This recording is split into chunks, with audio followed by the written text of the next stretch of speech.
Ladies and gentlemen, it appears that we may have full-blown war between India and Pakistan breaking out right now, with both sides basically saying that this is war, they're retaliating. You've got images of airstrikes emerging all across social media, and pro-India side saying it's all fake news coming out of Pakistan. Welcome to the fifth generational warfare aspect of this. Some people are arguing that the claims coming out of Pakistan are fake. The claims coming out of India are fake. We're going to have to break this down because there's a lot of information. Donald Trump has just recently spoken about this, saying that he hopes it ends very, very quickly. But of course, these two nations are nuclear armed. And that's why there is a concern that this could escalate into nuclear war. I'm going to say right off the bat, I personally don't think it goes that far. I do have concerns personally, once again, with the conflict between Israel and the Houthis now, with these strikes going back and forth. Iran, of course, China and Taiwan could break out. Russia is launching ballistic missile strikes in Ukraine. War is breaking out all across this planet, all over this planet. And so it is pretty worrying. But I am not just saying nuclear war fears. No, quite literally, we've got an article where they're telling you how to survive a nuclear war. All of these news outlets are saying, hey, look, you've got two nuclear powered nations. This could get serious. So we'll talk about that. And that is the principal news. However, I want to give a shout out to Stephen Marsh, who appeared on MSNBC warning that the U.S. may go to war with Canada. Clown show. So, okay. All right. I'm not super worried about that, but we'll get into it. Before we get started, my friends, we got a great sponsor. We got pdsdebt.com/Tim. Definitely go check that out. Folks, the American dream is under attack, and hardworking patriots like you are being crushed under mountains of debt. Why? Because creditors love debt.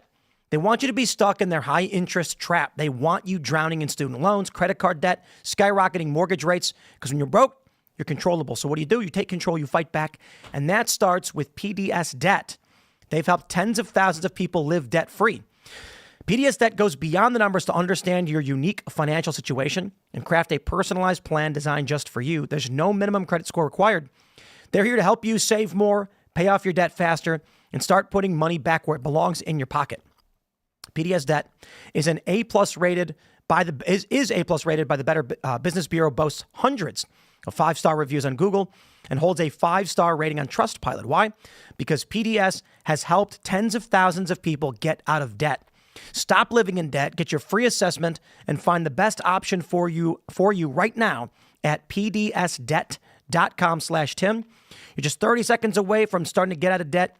pds.com/Tim. One more time, that is pdsdebt.com/Tim. Also, don't forget, we got delicious coffee over at castbrew.com.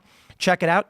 Appalachian Nights, a dark roast, everybody's favorite, but we got a bunch of different blends. Maybe you're a decaf kind of person. We got Sleepy Joe or Unwoke. But we also got Luck of the Seamus. We got Misty Mountains, Focus with Mr. Bocus. There's a lot to choose from. Check out castbrew.com. Support the show. But don't forget to also smash that like button. Share the show with everyone you know. Joining us tonight to talk about this and so much more is Amber Duke. Hi, everybody. I'm Amber Duke. I'm the senior editor for the Daily Caller, the co-host of The Hills Rising, and co-host of Free Media at Reason. Check me out on X at Amber Marie Duke. Thanks for hanging out. Libby's here, too. I'm hanging out, too. I'm Libby Emmons. I'm with the Postmillennial and HumanEvents.com. Glad to be here. Hello, everybody. My name is Phil Labonte. I'm the lead singer of the heavy metal band All That Remains. I'm an anti-communist and a counter-revolutionary. Let's get into it. Well, we'll just start right away with the statement from President Trump responding to the operation, saying that he hopes it ends very quickly. He says, they've been fighting for many, many decades and centuries. Actually, if you really think about it, I just hope it ends very quickly. We have a ton of crazy images and videos coming out. Several dead, including children, as India launches airstrikes on terrorist camps inside Pakistan. Islamabad says at least 2 warplanes were shot down. Latest update, if I can, we've got a live tracker right here. And I believe I may have to search for it because so much is, look at this. Pakistan's defense minister, Asif, said on Bloomberg TV that Pakistan shot down 5 Indian planes and has taken some Indian soldiers prisoner. There was no immediate response from the Indian government outside of business hours. So this is happening in real time. Of course, both of these nations have nuclear weapons, so everybody's freaking out. This may escalate. Pakistan's defense minister comments were quite notable. There's a lot we don't yet know about the military action, but we're seeing remarks from both India and Pakistan that they don't want to escalate the situation. However, it has been escalating. They go on. This is Jeanette Rodriguez for Bloomberg saying, we don't have confirmation yet from India to Pakistan's statement about downing 5 Indian planes. The last time the two countries had a similar conflict was in 2019 when India had struck what it said were terrorist camps after an attack it blamed on Pakistan. At the time, Pakistan had taken 1 Indian Air Force pilot prisoner and released him soon after. So there's a lot going on right now. We've got videos here. Airspace is closed. Markets are shaken. India-Pakistan tensions surge. We've got this image, apparently, of some of these strikes. And we have Jim Sciutto. The reason I bring this up is he initially reported the 2 planes being down at 6 p.m. However, this is not an official community note that you're seeing. They're arguing, in fact, it's fake, but the challenge we have right now is propaganda. 5th generational warfare, so we don't know what's true and what's not. Well, I certainly wouldn't be using Jim Sciutto as the trustworthy source. He was, of course, responsible for that Trump Tower Don Jr. story. So it's going to be definitely difficult, I think, to find out which journalists are actually reporting accurate information. But I would say Jim Sciutto is probably off of that list. Do you guys have a sense of how reliable the information that's coming out of either side is? I know that they have had a lot of beef in the past, and I've heard that there was a lot of bad blood because one of them, maybe I don't know how many years ago, but in the past 10 years or so, one of them shot the other plane, another one of their other countries' planes down, and so the beef is still ongoing, but they're not reliable because India says it didn't happen, Pakistan says it did, and that's kind of the going thing. Do you guys have any sense of what kind of reliable information there is? No, and I think there's claims of questionability on both sides. And if you're referring to the 2019 incident, so what happened was there was a similar situation where there was an alleged terror attack by Pakistan on India. India responded with a strike. Pakistan responded by shooting down a Pakistani fighter plane, taking the pilot hostage. And basically the conflict settled down after Pakistan agreed to return the pilot to India. So it's possible we see another quick resolution. There's been skirmishes between these two countries for a very long time, for decades. But the last war, I believe, was in 1998. So 8 or 99? 98 or 99, which was coincidentally the same year that Pakistan became a nuclear power. Indeed, and they didn't use them. So hopefully this just becomes a flash in the pan. We do have some videos. Daily Mail has these videos posted. I don't know how much we actually can play because there's a lot of graphic images that are coming out. We can just see these appear to be airstrikes going off in Pakistan. And, oh boy. So we've got Israel and Yemen. We've got Russia, Ukraine. We've got potentially China and Taiwan. Yeah. You've got Iran and Israel as well. Iran and Israel and Gaza, Israel and Lebanon. Yikes, Israel's certainly the center of a lot of war in the Middle East. I guess the fear is, Phil, you were saying this, I think you were saying this before the show, that, was it you saying China might take this opportunity? Well, there is border issues between China and India, if I understand correctly. Well, and China is ostensibly aligned with Pakistan in the fight over Kashmir. Yeah. So that would be the concern, is if China decides to get involved. So, I mean, I personally don't, and this is just my gut feeling. It's not like I haven't some kind of deep knowledge of China, Pakistan, and India, but I don't think that China would do it. But again, I'm just, a dude that talks on the internet. So what do I know, And the reason I think they wouldn't is because of the fact that the U.S. is ostensibly aligned with both of them. And so that would put tension with the U.S. and China. And considering the tariff war right now, or the trade war right now, I feel like China doesn't want to escalate tensions, even though they're going to talk big.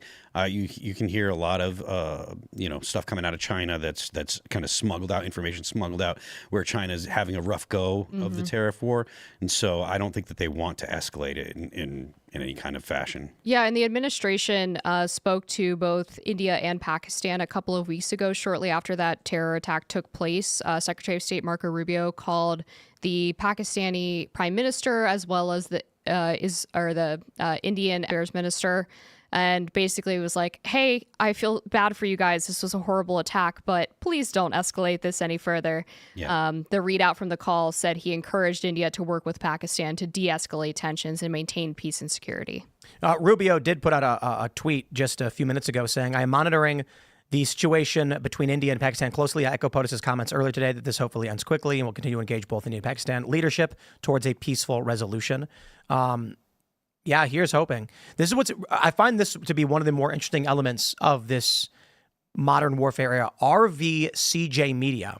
What is that? Which is India's largest digital publisher, they say, with 1 million followers on X. They said Operation Sindoor is successful with this image saying Pakistan's media continues to spread misinformation about the attack to mislead their people in the world. India stands by facts, not fiction. We urge everyone to trust verified sources and not fall for propaganda.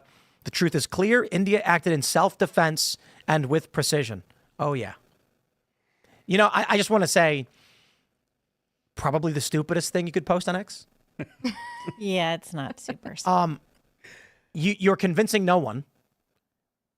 I don't understand the purpose of coming out and being like, here's an image with a link to it's got the Google Play icon on it and all their socials saying, don't believe the facts. I'm sorry, don't believe the lies. It's definitely giving graphic design is my passion. Right. That's not Comic Sans, but it's real close. It is. But the don't fall for propaganda. Here's an image we made to tell you that we're correct. Oh, I'm going to believe that. It does kind of give like Israel-Palestine vibes. Which side are we supposed to be on? I don't know. I have no idea. I'm on the United States side, so they can. I don't really care. I mean, I don't want to see this drag out. I don't want to see them use nuclear weapons. Otherwise, I don't really care if they're fighting. Honestly, They've been fighting forever since Kashmir was first declared independent in what, like 1947. Oh, that's very similar. It was a and British colony, Israel right? was in 48. Yeah.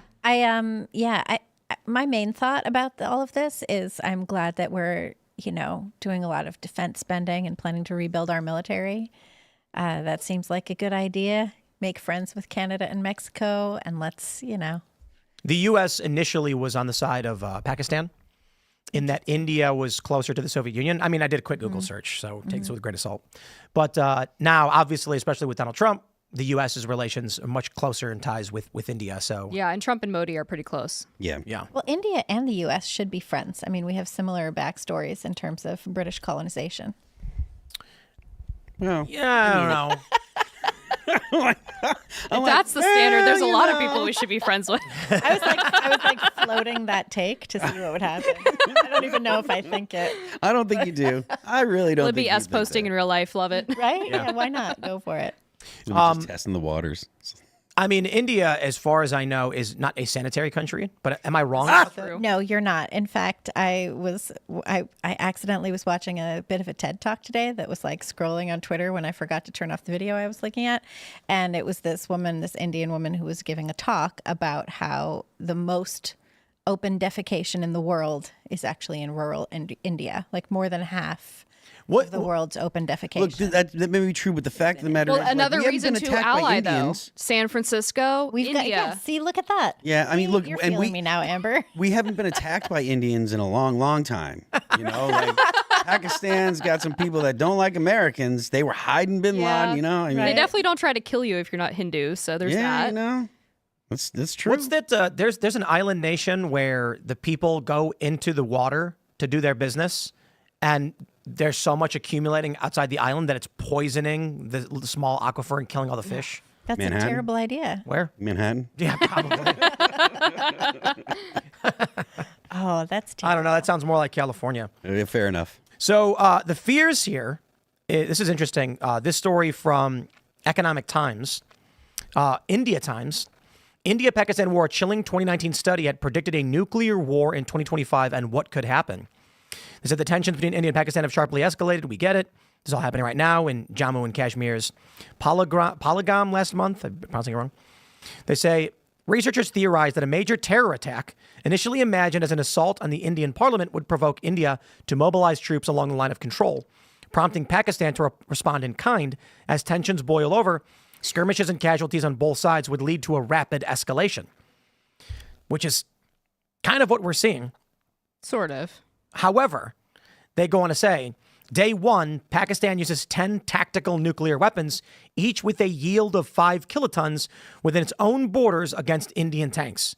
Yeah, not happened. Well, the the strategy, if I understand correctly, is Pakistan has threatened if India invades, Pakistan will use nuclear weapons inside its own border, and India has said if you use nuclear weapons on our troops in your own border, we will still consider that a nuclear strike, and we will retaliate with nuclear weapons. Yeah, so India has a first use policy, although in 2019 they were kind of waffling on whether or not they were going to stick to that. Plus, also, like, do you trust government? You won't do it? I don't. Well, to be fair, it says, according to the study, once Indian forces begin advancing into Pakistani territory, Pakistan's generals, fearing a conventional defeat, resort to nuclear weapons. Yeah.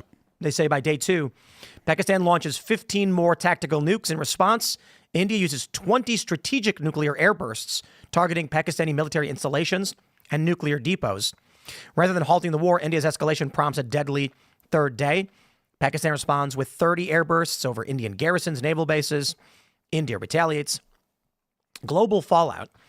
Assuming both countries possess around 250 nuclear weapons each, the researchers warn catastrophic consequences, 50 to 125 million immediate deaths, depending on weapon yield. Major Indian and Pakistani cities would be completely destroyed or rendered uninhabitable. Healthcare, transportation, energy, and finance would be in ruins. But the devastation wouldn't stop there. The climatic effects of the smoke and firestorms would impact the entire planet, potentially triggering famines that could affect billions. Great. Ramifications would be enormous and global in scope. Well, the good news is, although there's still a lot of nukes that the two countries have, it's not 250 apiece. According to the Arms Control Association, India has 172 and Pakistan has 170 for a total of 342. So we're not quite at the level that the study predicted, which is good news. I mean, if they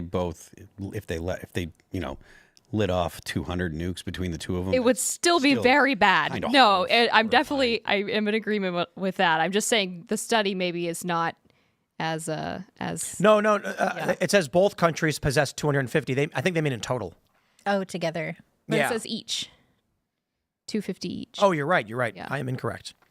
Because I'm looking at the numbers and I'm like, based on the numbers you gave, that's like 250. Or what did you say? 342 342 collectively. Oh. It's like 170 apiece. what do you? Oh, okay. So it's still very high, but it's Yeah. not quite there. Unless they have more now than what's been reported. Great.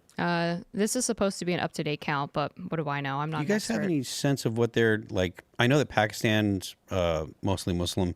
I know that India is mostly Hindu. But do you guys know, like, do you have any sense of like what the Hindus like? Do Hindus value life the way that like Westerners do? Because in Islam, there's a whole lot of like, well, if we're at war, everybody that dies goes to heaven because it's jihad. So you know they tend to have a different outlook on human life than Westerners do.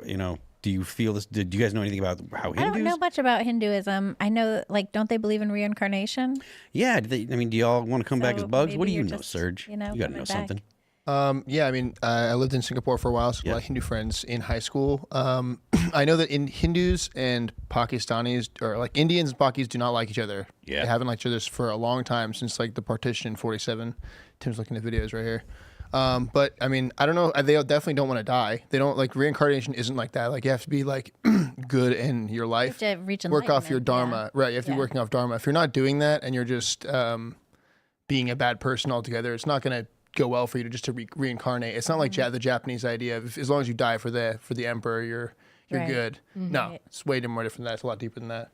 But, It's interesting. So this video, everybody is sharing, saying that it is of the strikes. I've seen this in news articles. However, the proposed community note cites Grok saying it's from Gaza, not India and Pakistan.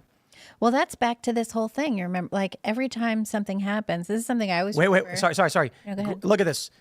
It also says no evidence supports claims of recent airstrikes between India and Pakistan. Okay, Grok, you're drunk.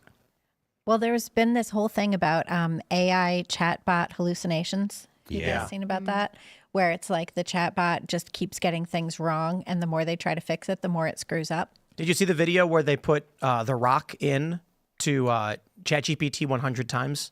No. They put what in? They put a picture of The Rock into ChatGPT and said, remake this image with no changes. Yeah, and it turned into yeah. like a minstrel show. Yeah. I saw that. I actually saw that, but with a different, with like And then a lady, Picasso. with like Right. a different lady, like some lady. They did that too, and it just changed. It changed from like a thin white lady with curly hair to like an overweight black woman with an afro.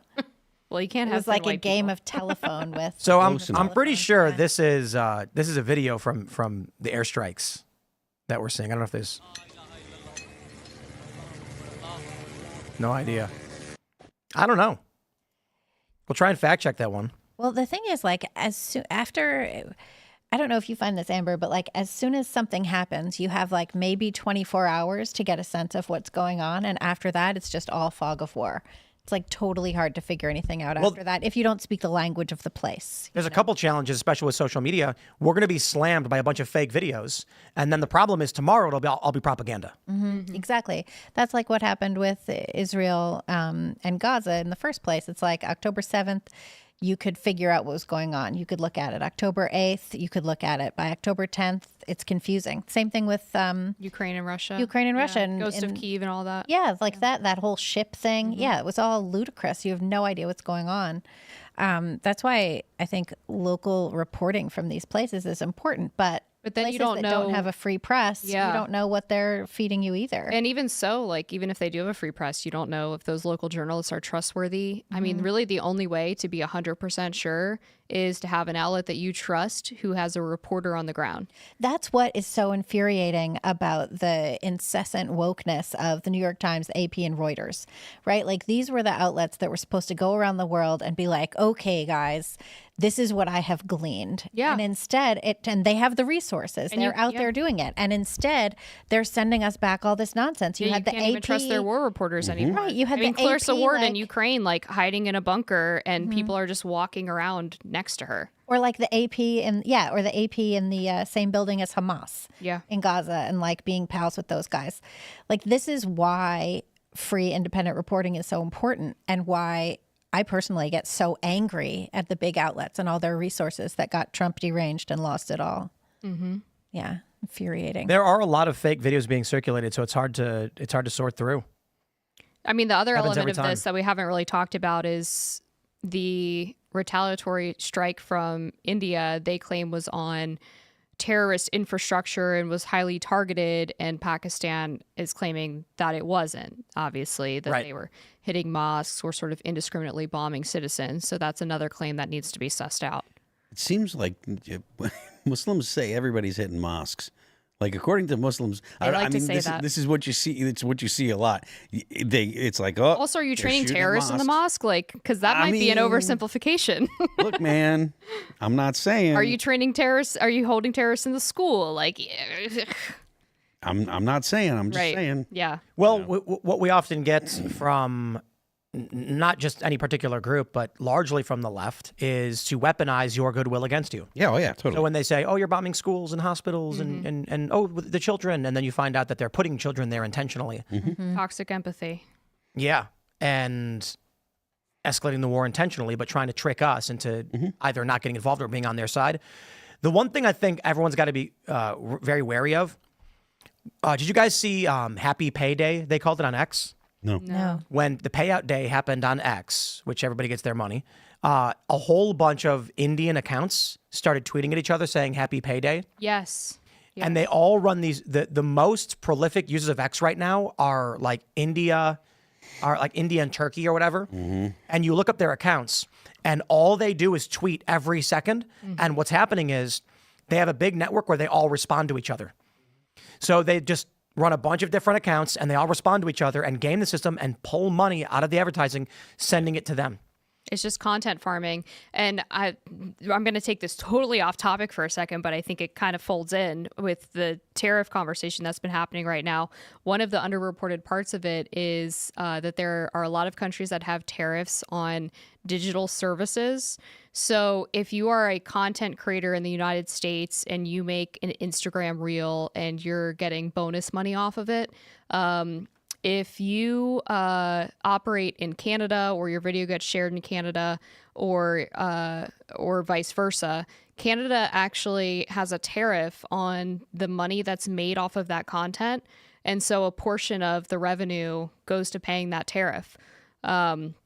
So the U.S. has basically been losing potential tax revenue from like Instagram and Facebook and all of these social media companies through digital services tariffs. It's really fascinating, actually. I don't know if India has that, but maybe they do. Well, my friends, fear not. We have this from MSN.com. India-Pakistan war, how to survive a nuclear attack. We got you covered.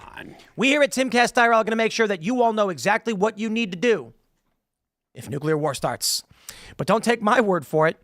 Let's throw it to our good friends over at MSN and the Economic Times. They wrote, India is set to conduct mock drills in over 200 cities amid rising tensions with Pakistan following the, how do you pronounce that? Pahalgam? That's as good of a guess as I could have had. Terror attack. Just sound They say the other measures are provisions for crash blackout measures, early camouflaging of vital plants and installations, and updating and rehearsing evacuation plans. The mock drills also include the operationalization of hotline and radio communications links with the Indian Air Force, testing the functionality of control rooms and shadow control rooms. Now, before I read exactly what you do in a nuclear attack, do you guys remember when New York put that PSA out? No. Yeah. You don't remember that one? Let me pull Yeah. that one up. They were talking about How to survive a nuclear attack. I remembered the Hawaii bomb shelters when everyone was freaking out that North Korea was going to launch missiles at That the was U.S. a big mess up. Yeah, like the CNN sent Sarah Snyder over there, and she was like hiding in the missile dungeon. That was a big whoopsie. The New York Times called it inside the making of NYC's bizarre nuclear war PSA. City officials released a video in July on how to survive a nuclear attack. When was that And from? What year was that? 2022. I don't remember this. Me neither. You don't remember this one?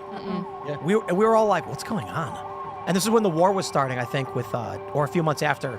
So The there's been a Russia-Ukraine war. nuclear Yeah, that was attack. February. Don't ask me how or why, just know that the big one has hit, okay? So what do? There are 3 important steps that I want you to remember.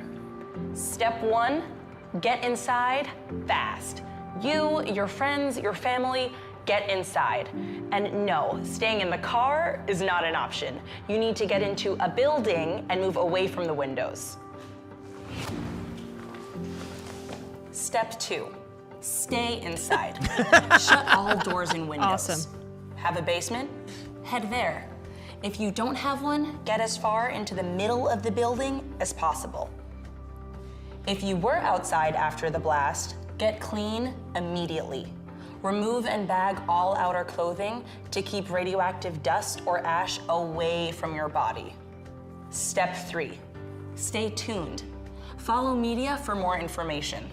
Don't forget to sign up for Notify NYC for official alerts and updates. And don't go outside until officials say it's safe. Yeah, you told us that already, lady. All right? Look, That's You've got crazy. this. a nuclear attack on New York. Yeah, and everybody was like, That's not what's going to happen. what's going on? Basically, instead, everybody's dead. Yeah. Yeah. Well, I mean, I don't think that India is going to nuke us. No, No, not at I all. think they don't have the reach. Just in the context of that PSA they, though? there. Come on. They don't have ICB. Well, they might possibly have ICBMs. They did send a probe to the moon. Yeah, You know, if they definitely do. so if they can they get to do? the moon, they can get to the other side of the planet. This is why we need that. What is it? The platinum dome that Trump was The talking about? Agni V. Gold dome. Golden dome. Yes. It's got a Why not 5,000. platinum? They say its official range is 5,000 kilometers. Oh, so it can't reach us. And some estimates put it to 7,000 to 8,000.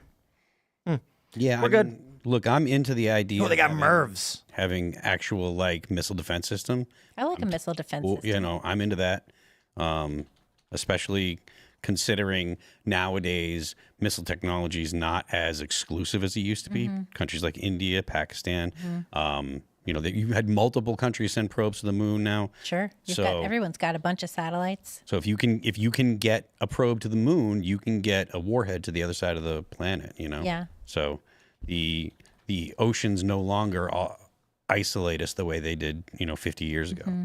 So I'm all for missile defense. I have iodine pills. I do too. Yeah, but those Realistically, if a nuke hits DC, I think I'm done for. the You're in DC, right? the iodine I'm tablets. just are outside.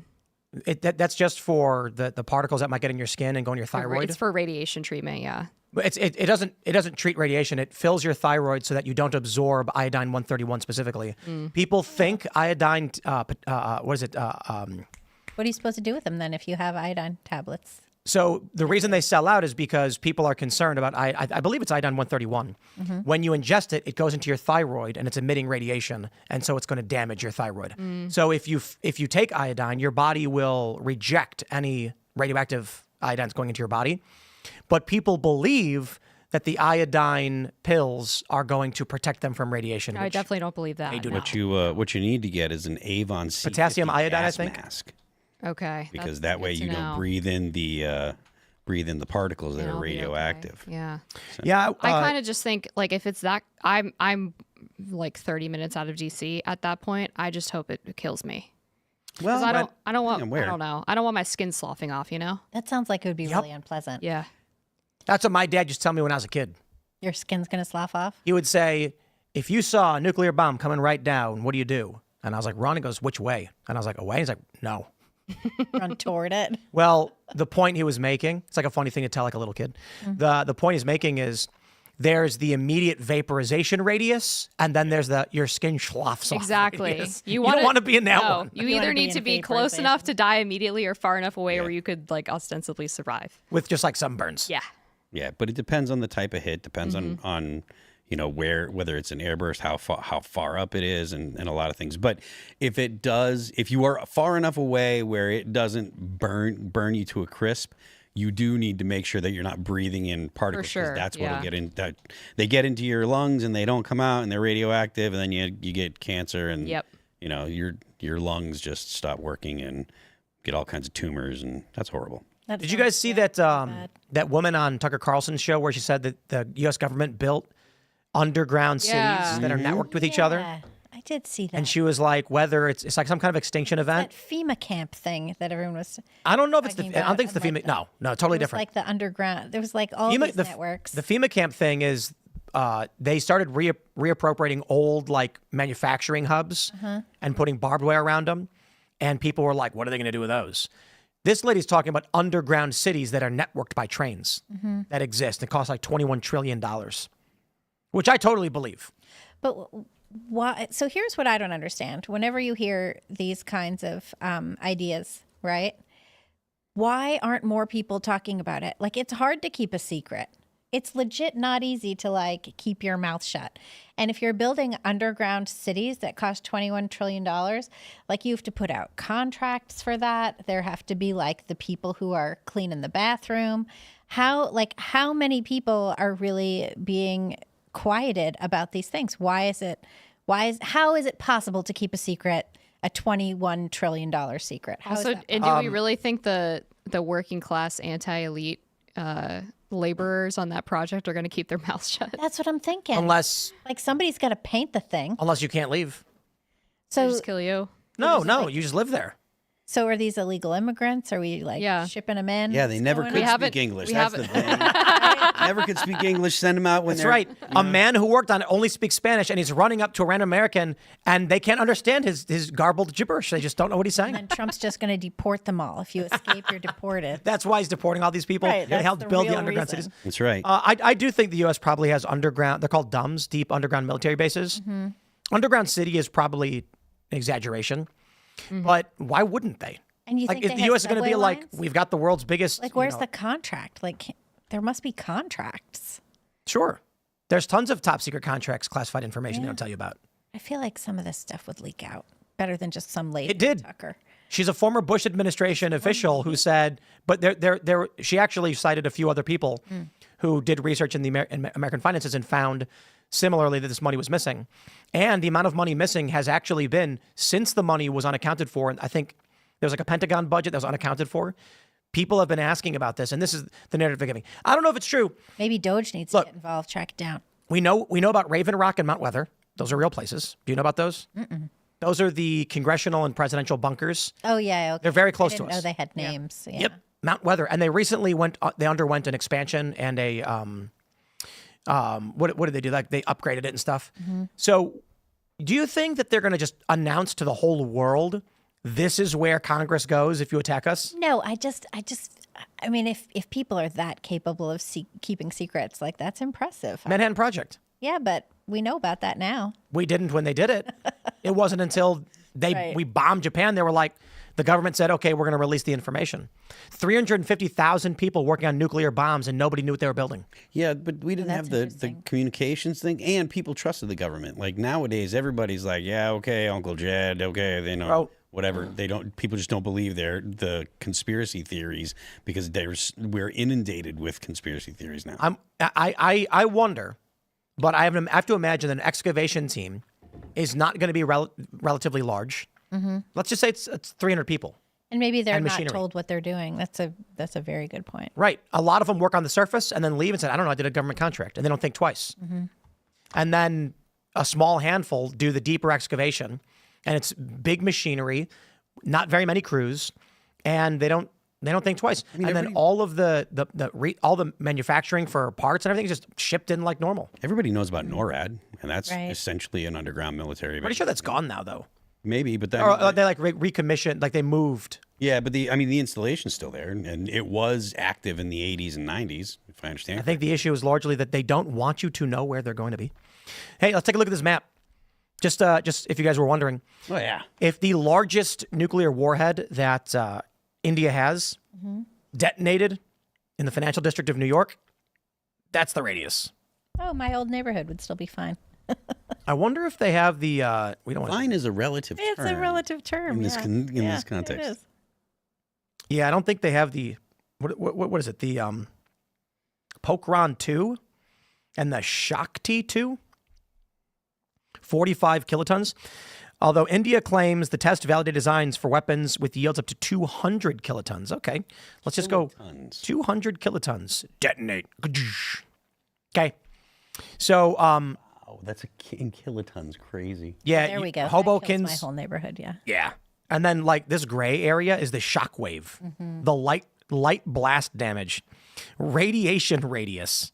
Okay, so the good news is for everybody in the fireball radius, you cease to exist in an instant. Perfect. So you don't have to worry about it. Yeah. Good deal. And then the thermal radiation is when you get third-degree burns, and some people live. Yeah, see, that's, Oh, and that's I don't the want, part you don't you want to don't be wanna in, be- you definitely don't want to be in that zone. You don't want to live. where I you mean, the just, other problem too look is how the big that shock zone waves is. you could get crushed by like, falling debris and things buildings like that. getting knocked Yeah, over. The moderate blast damage radius at 5 psi overpressure, the residential buildings collapse. Injuries are universal. Fatalities are widespread. The chances of a fire starting in commercial residential damage are high. Buildings so damaged are at high risk of spreading fire, often used as a benchmark for moderate damage in cities. But you know what's funny is that's actually like nothing. If we were to use, we don't want to do that. We want to do this. It'd also probably be more like in are kilotons. Manhattan, I would guess. Yeah, that they would kilotons. strike. That's Castle Bravo, the largest U.S. bomb ever tested. Kaboom. Yeah. Holy Dang. crap. That's quite a What? radius. And that's just the largest that the U.S. did. The Tsar Bomba, which was 50 megatons, Whose was is that? Russia, is the largest one ever. And they designed one twice as powerful. They designed, the Tsar Does it Bomba work? was, Do they have it? Yes. I don't know if they do it or It's a not. gravity bomb, though, meaning they drop it from a plane. Okay. And Can we the, just put that in California? Yeah, let's do that. let's see, L.A. Sure. So I guess if you're just outside of Thousand Oaks, you'll be okay. Oxnard, you're going to survive. You're good. Good grief. Can we move the, if they target L.A., well, let's target Hollywood. I mean, it's all doomed. Chicago.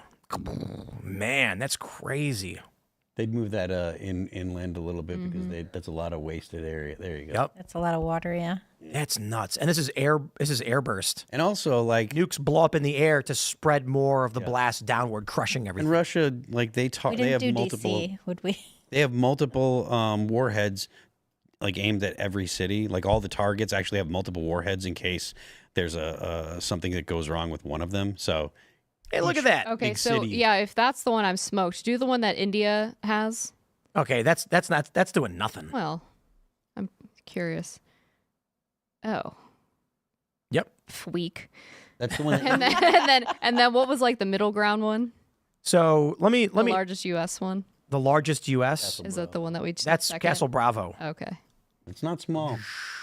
Yeah, no. Yeah. Not Oh, small. dang. Look at the Oh, whoa. look at the radioactive fallout. Wow. That blast is all radioactive fallout. Wipes out New York after the fact. And Hartford. At least that's a bonus. Man, I don't think people realize the hell that nuclear war would be if it actually happened. Because people think in terms of nuclear war. Here's some. People think of like surviving. No, they think of Japan, and they're like, look at all the damage we did with what was it, like 150 kilotons or something? I think it was 15 kilotons. It was. You're right. Yeah. We can actually find out right now. Let's do. Yeah. Let's see. Where's the little boy and fat man? Is 20. Yep, 15 and 20. 20. There you go. Oh my goodness. That's No, like look, the, you- that's like the perfect size. It would flatten DC.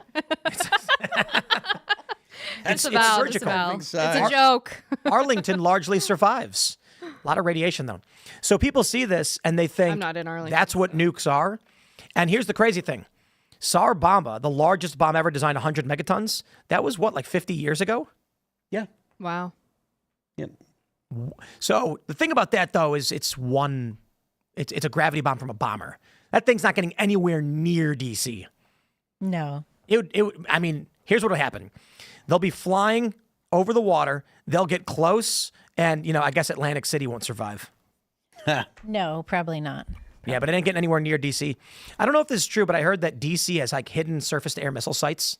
Well, you'd think This is true. should, right? It's true that, are they a secret or like we just know that They're have not them? really a secret. You can't take pictures of them. Oh, what?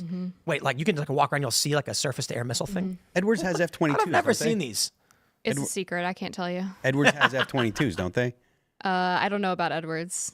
Fort Myer, I believe, has them. Okay, because I was going to say whatever. I'll just say I got married. So my wedding reception was at Fort Myer, and we had to get all of our photos approved that we took outside of the Wow. Officers Club. That's cool. Very cool. I don't know if they were specifically like. Can I just go on like Google Maps and zoom in and look at all of the stuff I don't they know. got? I mean, Blurred out. I bet they have it sorted out. They didn't tell us exactly what they were, but I mean, Did they can look up disapprove of who's some of them? stationed Did they where. say like, no, not that one?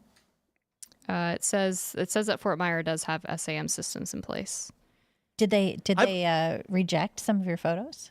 No, because our photographer didn't take any pictures of them, but they have to check afterwards to make sure for like But- people who would sneak on and do it. How far away is Fort Myers from DC? Not far. It's just in Arlington. Oh, okay, right across over the river. I've heard that surrounding DC, inconspicuous, like there's surface-to-air missile sites that are in the ground that come up. Patriot. Probably. No, they're Patriot batteries. Patriot batteries, Patriot missiles. but aren't those on trucks? Well, they don't have to be. They're. I mean, when they put them on trucks, it's so that way they can move them around, obviously. And if they have batteries that are located in DC and they don't want them to go anywhere, they don't have to. How could we not have? Do we have THAAD? What's that? THAAD. Let me get the actual acronym for you. There's Iron Dome and THAAD. Terminal High Altitude Area Defense, U.S. missile defense system designed to shoot down short to intermediate range ballistic missiles. They got them in South Korea. Let's just ask the robot. Does DC have SAM sites? It's going to be like, of course. Are you stupid?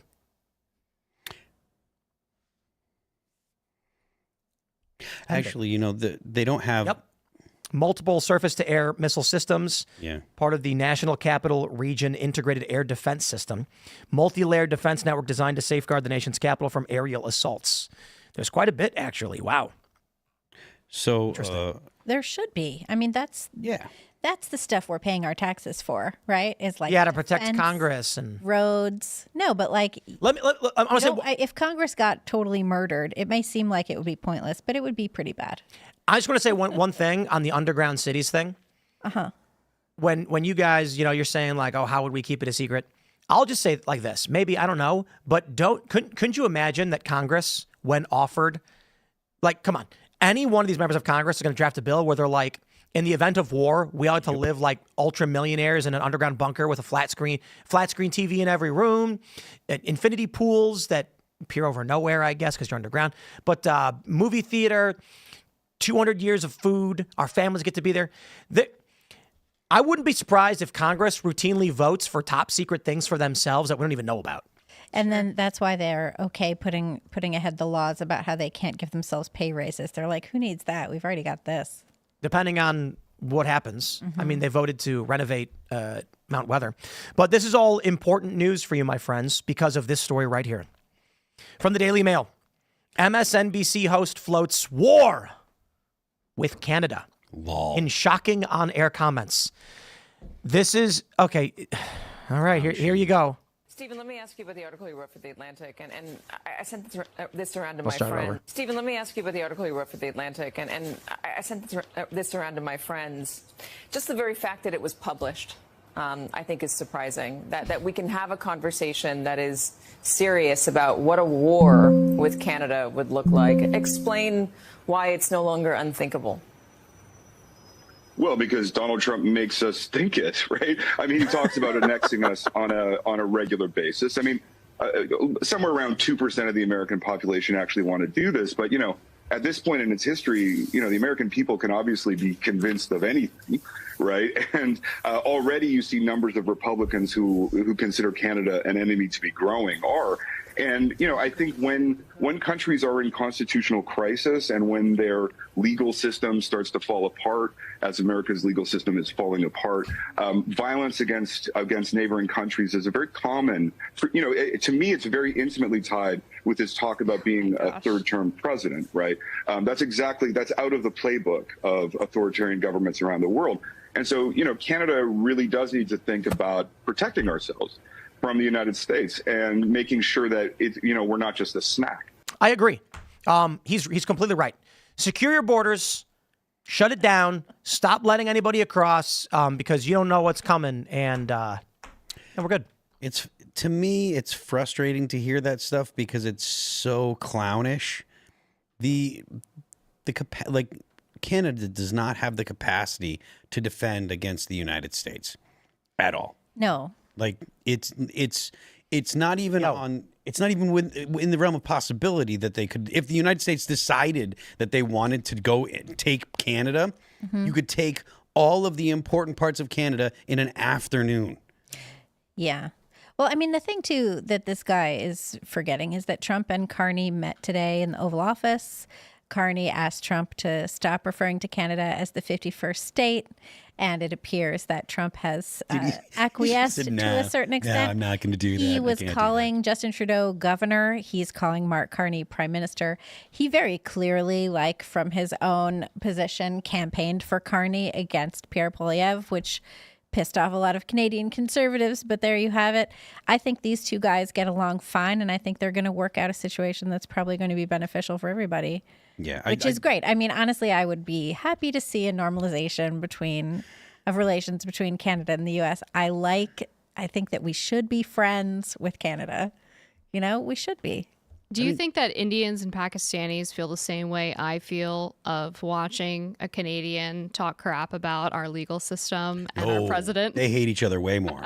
Yeah, I think they do hate each other way more. It is so annoying. But it is gross, yeah. It's annoying. Stay in your lane. You don't know what you're talking about. And when he says the legal system in jeopardy, he's talking about Trump's attacks on judges and not the fact that judges are deliberately going beyond judicial authority to curb the power of the executive. They're all these nationwide injunctions and all this stuff. Yeah, it's ludicrous. And the third term that Trump has already said 8 times since the initial troll that he's not doing. I agree with you, but I would also say that Americans know basically nothing about the Canadian political system. So we Post-Millennial was founded in Canada. Now we're owned by an American, which is great.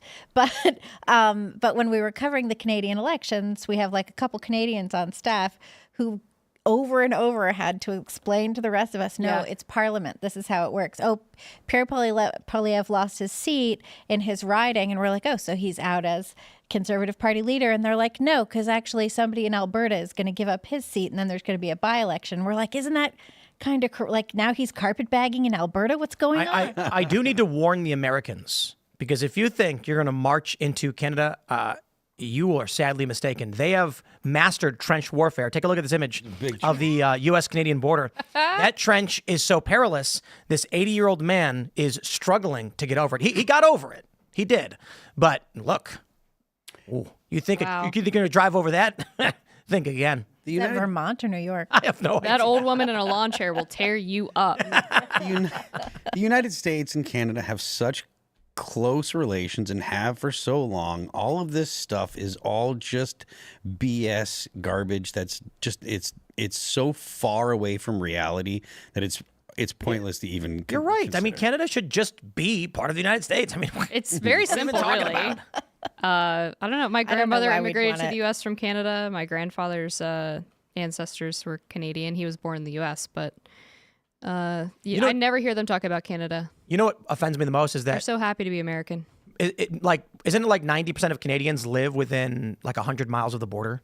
Yeah. Yeah, and most live in like that little area near New York and Vermont and Maine, They're just crowding up on our border to take our stuff. Ontario and Quebec. Yeah. Did you see when Trump was talking to Carney? He was like, "We don't want your cars. We don't want your steel. We don't want your aluminum." And Carney's just sitting there, Yeah. and he's like, "We don't want access to your market. You want access to ours, so we don't care." Well, and also Trump wants to pull back all of the film and TV production that's been going on in Canada, specifically like Smart. Vancouver. Do it. I saw that too, and people were kind of pissed about it. And I'm like, no, get them all the hell back here. Yeah. Yep. What the hell? I love the idea on its face, but does it mean that we're just going to get more woke Hollywood movies? We're getting the same movies no matter what. It's not Yeah, like, I mean, it's Canada's- the same No, it'll improve. producers. Canada's you know, way more so- woke than the U.S. is. That's true. one- So's the UK, The issue is New Zealand. they've got to offer up concessions to get access to the cheaper markets. So selling the movies there or producing them there, bring them back. It is interesting, though, because when Trump said this, I'm like, what if the movie is made by an American company, but it's literally about Africa? Right. they gonna You film gotta that shoot here? there. Yeah. Or Florida, maybe? Arizona. Well, also, I don't would that know. be a Sahara? foreign? Yeah. Would that be a foreign film if you bring your whole crew? If you like bring everybody? That's the out? issue. You're producing it in a foreign country, first location. Right. It's one thing if you're going to Vancouver and claiming it's Chicago, which they do all the time. That's constant. Yeah. Like Riverdale. Like, don't do that. Yeah. There's also that a what they lot do? of great films made in New Zealand. Lord of the Rings. Yeah. Is that the only one? I don't think so. really pretty down there. Only one that matters. I don't know what New Zealand produces. Not cats. You know that? They produce those haka dances, They do The that. only native animal to New Zealand are birds. Really? Really? Yeah. Where'd they get all the rest of them? Don't they have like Imported, capybaras and usually gifts from other countries. Like white-tailed deer, they actually have domesticated them. They're effectively farm animals. Wow. To prevent them from overbreeding. Yeah, it's crazy. I interviewed a guy a while back named Gareth Morgan, I think his name was. And he got a lot of flack because he had called for, he didn't say to kill all the cats. He said just like neuter and spay them all so they can't have babies because the cats were brought on the British ships or the colonial ships and then jumped off and ran around, had a bunch of babies, and they just started massacring all the local animals who'd never seen a cat before. So he was like, we should just, not let him have babies. And then they wrote in the media like he's calling for the killing of all house cats. He's a terrorist. Yeah. Killing cats. That was a funny story. Just send them all to Springfield. Media's always lying. Yeah. Yep. Well, that's what you get. So war with Canada is coming. Like I said, it's not coming, and Canada's Canada should be very grateful that it's not coming. They don't have any war making capacity. If you look at the actual like outlines of what Okay. Canada has, I just need to explain this to the people of the world. The United States has a strategic oil reserve, a strategic petroleum reserve. We're filling it up again. We are filling it up again. We want to make sure that we can run our tanks, operate our facilities, our factories. Canada has a strategic maple syrup reserve. That is the cutest thing I've ever heard a country do. I do love that. We have our strategic cheese reserves. Well, that makes sense. Yeah. I mean, A man is going to have a can of gas and a block of cheese. and a little maple syrup. Who doesn't need that? No, that is like a little old granny. Like when I first heard that there was a robbery, did you hear about the Great Maple Syrup heist? No. Some this dudes is a great stole story. Like, millions of dollars That of maple should be a film, and we should produce it here in the United States. That's got to be like a James Franco, Seth Rogen film. I guess would be I guess so they great. hate each other now, though. Oh, that's too bad. So we should do Who's doing comedy these days? We'll anyway? do Nobody's doing comedy. a sequel, Ryan Long. or maybe it's the third movie. I don't know if they did a sequel to Red Dawn, but we'll do a Red Dawn, but it's the U.S. versus Canada, and it's filmed in the U.S. thanks to Trump's tariffs. Yeah. I'm not kidding. You Reed guys think Choi, I'm joking? he's Look at funny. this. The Great Canadian Maple Syrup Heist. Vol de sirop d'érable du... I don't know. I French can't say guy. that. Yeah. Did you hear Mark Carney try and speak French? He was terrible at it. And I don't even know French, and you could tell he doesn't know what he's Look at this. The theft of over several months of 300 tons of maple syrup valued at 18.7 million Canadian. Wow. From a storage facility in Quebec. The facility was operated by the Federation of Quebec Maple Syrup Producers, which represents 70% of the global maple syrup supply. Okay, I'll be honest. If they can refine maple syrup into fuel, this story would be a lot better. But right Maple now, syrup is great. Come on. it sure is if you're a granny wanting to give a sweet treat to your grandchild. And confirm. I got a lot of those from Grandma. Wonderful. MA.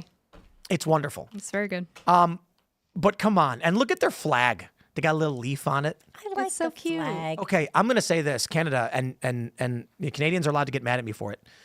Their flag has a little maple leaf on it, and they have a maple reserve. They're like little gnomes. They're like, you know what I mean?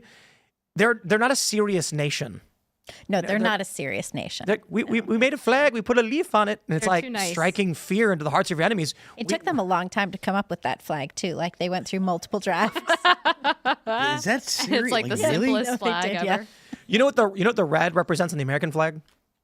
Blood. The blood of patriots Yeah, it sure died does. Yeah. for the country. Then you've got like other countries with like a lion or eagles holding arrows. Dragons. Dragons. And I'll even respect this. Some have chickens. Well, elbows up. Yeah. Canada was like a maple leaf. You know, so Canada, if there was ever going to be a war between our peoples, we would march into that country and they would just say, oh, hey. Or they would pour boiling hot maple syrup on us. Like down Sorry. the side of that trench. Just dump it. You know, it would be like Tar and feather, but with maple syrup. Siege weapons of launching flaming maple syrup at and hockey sticks. They just chuck them at us. Yeah. You know? Yeah. Like if you could like whip a puck at somebody, that'll hurt. That'll hurt. That's why they got helmets. You know, the Canadians actually do have a military and they have guns and they know how to use them. But just imagining like Mounties with hockey sticks storming into battle on the back of a moose. I would definitely be most worried about the rural Canadians because those people know how to survive. Yeah, they like don't They're discount ballers. the prairies. Yeah. Yeah, but they would greet us like liberators. Probably true. Well, Alberta is like, hey, we might be interested. Oh, Canada, you are ripe for parody. They are. There was other news that was serious. What was that? Israel attacks Yemen's airport. Yeah, they got rid of that airport in Sana'a. Yeah, this is crazy. And then, so this is BBC reporting Israel attacks main airport and Yemen's capital, Sana'a. And I think, what do we have here from, Trump says the U.S. will stop bombing the Houthis. Yeah, that was a big deal. But the Houthis are claiming they're not giving up. So we'll see how long this goes. Yeah. Well, I mean, Trump said today in the Oval Office during that pool spray that the Houthis had capitulated and that they told him that he heard from a very good source, and he sort of conferred with Rubio and Vance, and they're like, oh yeah, really great source, that they're not going to attack shipping lanes anymore. So we'll see whether that's true or not.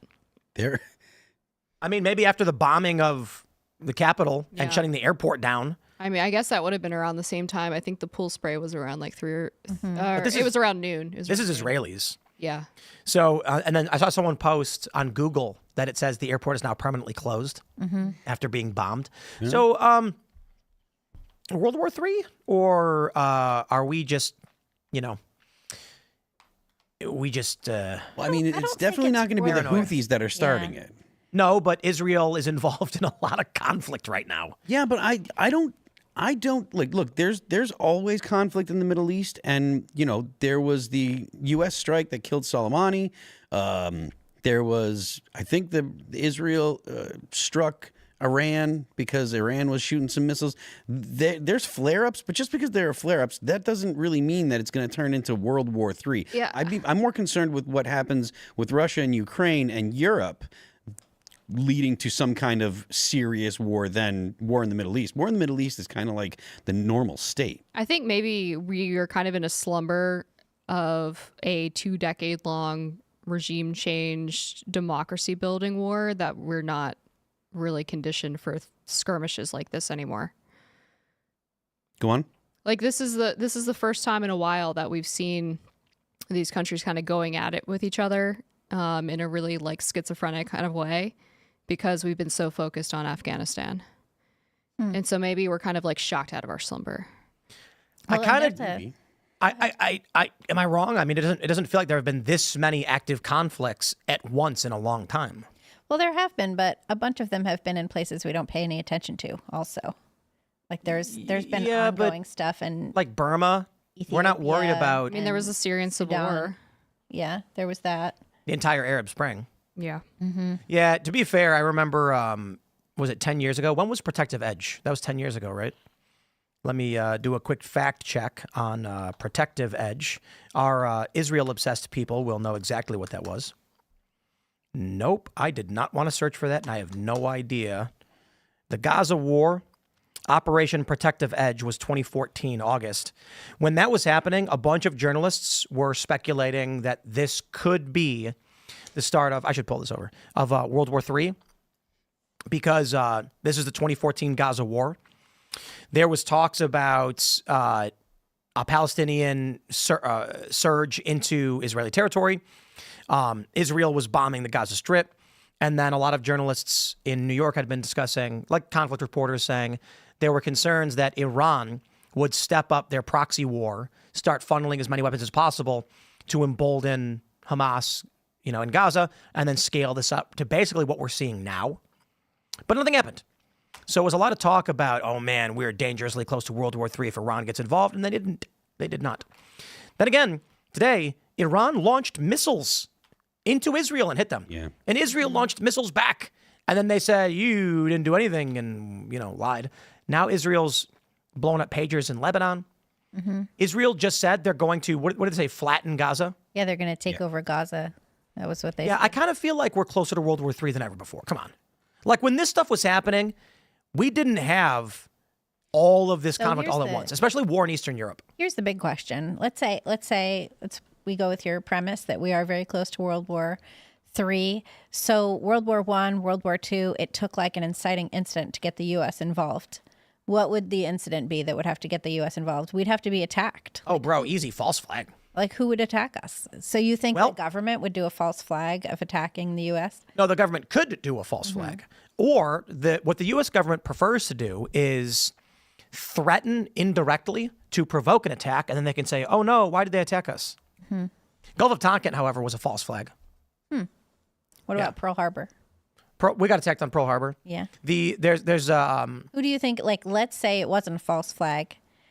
Do you think that... Pearl Harbor was not a false flag. No. Let's say now, right? What would get the U.S. into World War III? Like what scale of attack? Yeah, like who would do it? Who would do it? Who would attack us and how? Would it be an Indian ICBM on New York? We can speculate a million different ways. I'm just curious what you think it would be. I'm just curious. What it would be, honestly, I don't know. It could be hundreds, thousands of different scenarios. One potential scenario is a cyber attack launched by the Iranians on an industrial control system, which takes out the power of a major metro or something. I don't know that would actually reach a significant level. But you take a look at 9/11. We invaded Iraq and Afghanistan. And why? Yeah, it was weird. Yeah. Yeah. They're hiding bin Laden from us, and Iraq has got weapons of mass destruction. They didn't. I think Iraq was was a vanity project for George Bush. Yeah, remember because he was like, you saw what he did to my dad, what he said about my dad, whatever it was. Yeah, but do you know George Bush? What country? He tried to kill my dad. That's what he said. Do you know what country borders Iraq to the east? Is it to the east? to the east? I have no idea. The east is Iran. It is. And do you know what country borders Afghanistan to the west? It's Iran, right? Indeed. So we invaded those two countries, put military bases all along the eastern and western fronts. I wonder why. That's interesting. So Russia. Yeah, Iran is bigger than you think. Here's the thing. There's this viral clip that the Jews people like to share that's out of context, where I was making the point about a false flag, and I said it doesn't matter who fires the missiles because the false flag already happened, and the propaganda narrative will be used against whichever side. By both sides. Like, if an attack on the U.S. happened that was reasonably discernible to the average person to have been a false flag, or not even a false flag. Let's say a rogue band of miscreants detonate a bomb. They're unaffiliated. Let's say it's Antifa. The U.S. government could just come out and say, we found a passport on the streets proving it was an Iranian. Iran attacked us. The media will run the narrative 100 times an hour. And then the American people will be told we have to go to war with Iran, and a lot of people will believe it. Do you think that the politics in the U.S. are such now, though, that people are going to be a lot more skeptical? Oh, yeah. Because the neoconservatives have been effectively destroyed? Here's why I don't know that we can get involved in a war. So long as, well, here's imagine this. Imagine Iran literally does set a bomb off in, I don't know, Philadelphia. And like shortly before, there's a bunch of videos going viral of a guy screaming in the middle of Philly about the glory of Iran. And then all of a sudden a dirty bomb goes off and it just like irradiates a big portion of the city and it kills 10,000. Donald Trump would come out and call for retaliation. The Democrats would immediately come out and say, no, we reject this and we oppose it and we will not let this happen. Right. We need to do a proportionate response. No, they'd just say no. They'd say Trump is evil no matter what he does. So whatever it is he's doing, we're against. I don't know if I agree with that because the only time that the media and the Democrats cheered on Trump during the first term was when he struck Soleimani. Fair point. Fair point. I concede. That is a good point. Thank you. I My moments. I do think the Democrats are just going to oppose whatever it is Trump is doing. So to be fair, if a dirty bomb went off, yeah, they'd probably say, "Oh, war! Oh, we like war. They love War's it. good." They would be. That's the only thing they agree with Republicans on. That's why they're mad at Trump right now because he doesn't want to get Exactly. involved in the war And with that's Iran. why the establishment Republicans don't like Trump. Yeah. It's all over foreign policy for the most part. So then I suppose the issue would be if some kind of attack happened on the U.S., Trump would resist. And they would say, he's letting us be attacked. He's weak. There would be a huge debate between Vance and Rubio, and they would fight for Trump's ear. Yeah. But I think Vance would say no. Yeah, Vance Right. wouldn't want the war. But have you heard that Trump is touting Rubio as the potential successor? He's mentioned him. Yeah. Really? He mentioned Instead both of of them. Vance? Yeah. He said Vance and Rubio. Yeah, and I heard the interviews that you're referring to. He talked about both of them. So, Well, you could do a Vance Rubio ticket and then Rubio whoever else ticket after that. who would be president after Trump? Well, There's a lot of you don't people. like Vance? I like Vance. Yeah, Vance is good. But does I would give Vance a B-. Trump's got an A+. Sure. Trump's in a once in a lifetime crazy guy. He's literally a like orange man. You know what I mean? It's like he's a unique, strong, tall, weird person. And I mean weird in the good way. Like he is atypical, he is abnormal. JD Vance is as normal as they come. Yeah, but I think he could be good. And also, you have to remember, like, vice presidents never get to do anything good. We're seeing him a lot more than we saw Kamala Harris. He's been doing an amazing job. Yeah. And I'm just saying- glad that we've seen him out there a lot more than, previous vice presidents. We I- never saw Pence. I mean, he sucked, but still. The Democrats have nobody with any X factor. Like AOC maybe has like on a scale of 1 to 100, a 2. It's like she's got celebrity there, but not enough to be president. No, she has political talent, but I don't see it being presidential. I mean, look at the people that they're pushing forward. Jasmine Crockett, she's awful. Hilarious, and I want them to push her more. right to the front. Like you to the front, like when she boarded that plane in front of the disabled people. Yes. Oh my Oh, is that what she did? The the more weekend, attention, yeah. the more I'm actually attention she impressed gets, by the that. happier I am. Yeah, she was like, I'm super important. You got to let me on. Yeah, it was great. She is nuts. Wow. Congresswoman Gretchen Whitmer is terrible. She's been making Democrats- moves though. So She is, but she let still me. sucks. I got to pull this story up from Soon Semaphore. everyone will know she sucks. This story is absolutely incredible. It made my day. Check this out. Dave Weigel, you know him, you love him, writes for Semaphore, Trump's falling in the polls. Why aren't Democrats benefiting? I don't even need to read it because they're insane people with no plan, no leadership, and their ideology is backwards. Yes. Anything else? Right. Also, everything they used to stand for, now that Trump stands for it, they hate it. And you're like, guys, you have no beliefs. You don't believe in anything at all. They're just on this shifting sands of what's fashionable at the time. I was speaking with Ryan Gerdusky earlier, and the general premise is they have to oppose whatever it is Trump does. And so they're a party of nothing. They have no mission statement other than correct. Trump is bad. Yes. But that only works on boomers. Yeah, and it Not has even all been, of them. but it has been working on boomers really well. I mean, if you look at the polling, Boomers are the only demographic in the U.S. where Trump is in negative numbers. Yeah. And boomers are actually who delivered Canada for Carney as well. The rest of the Canadians were like, we just want to be able to afford a house. And everybody else was like, but Trump. And they freaked out about that. It is kind of crazy that the boomers are so detached from, Any semblance of reality. Yeah. Yeah. I was talking to Jack Sobek about this earlier because we were talking about like how boomers they don't want to share with lower generations. They're the only demographic that ever just doesn't care if their kids are better off than them. You know, they just like hide out in their second homes and go off and find themselves and travel around and do all of this stuff. And it's like, you guys are so out of touch. Or have you seen this boomer grandparent thing? Have you seen this? No. So this is something like you'll see like in Instagram or whatever, millennials and Gen Xers will say, when I was a kid, I used to hang out with my grandparents all the time. I'd spend time with them in the summers. They'd come over and babysit me. I'd spend time with them on weekends. My parents would just drop me off. I had a great relationship with my grandparents. Where are my parents? They don't care about my kids. They are never here. They complain anytime I ask them to just look after the kids while I go to the doctor. You know, That's so sad. And that's sort of, I love my parents, but like, where are you, fam? I never see you guys. Did you see that? I think I might have it here, actually. There was that poll that went viral where they asked Gen Z in Canada, what is concerning you about, what is your biggest issue with this election? They said the cost of living is my biggest issue, or housing. And boomers all said Trump. That's exactly right. In Canada. Yeah. Exactly. Because the boomers are out of touch and crazed and obsessed with themselves, just like they have been since the 1960s. I remember they're the same as they always have been. I remember reading a New York Times article a few years ago, and like occasionally their style section hits. And they had this article about I found it. The boomers who had been buying up single family homes, or like homes that basically your second home or like your third home as you start accumulating wealth.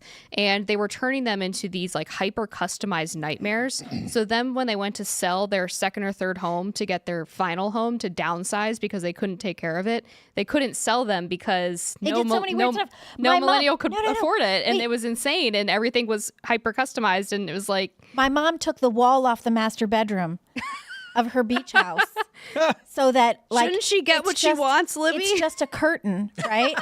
So that when she's there by herself, she's like, when I'm here by myself, it's like a loft. And when anybody else is there, there's no master bedroom. It's just a curtain. like who would buy that? Make sure, so weird. I want to make sure we point out that half of boomers are good people. Some, I assume, are good people. My Check mom out, look at this. Look at this poll. Look at this. This is abacusdata.ca. Yeah, we covered this at the Post-Millennial. Gen Z, top issue, 45%, reducing your cost of living. Millennials, 50%. Gen X, 49%. Boomers, 38%. It's not bad.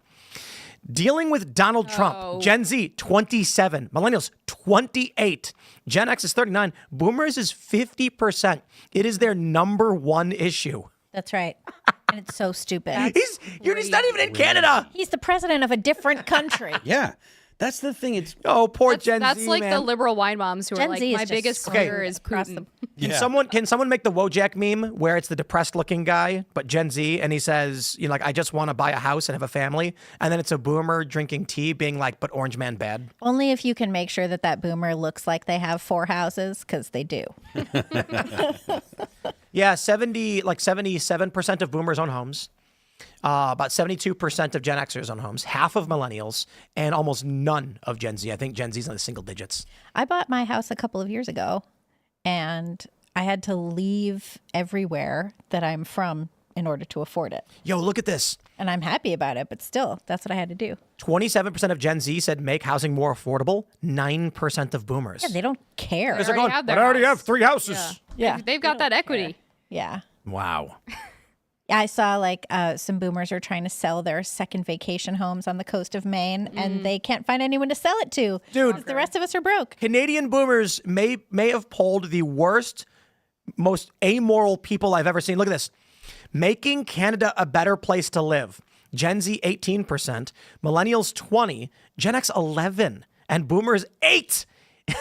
That's only because Gen Xers are apathetic and they don't think anything can actually be better. You go to a boomer and you're like, would you like to make things more affordable? No. Houses? No. Make Canada better? No. Then what do you want? Trump sucks. They don't even have any plan for it. Just Trump sucks. We want to what it is. defend against Trump. What is Trump going to do to you, you nutbag? That's amazing. Carney, just like he's campaigning and he's like, as the Prime Minister of Canada, I will impeach Trump. And he wins. Yeah, that's what happened.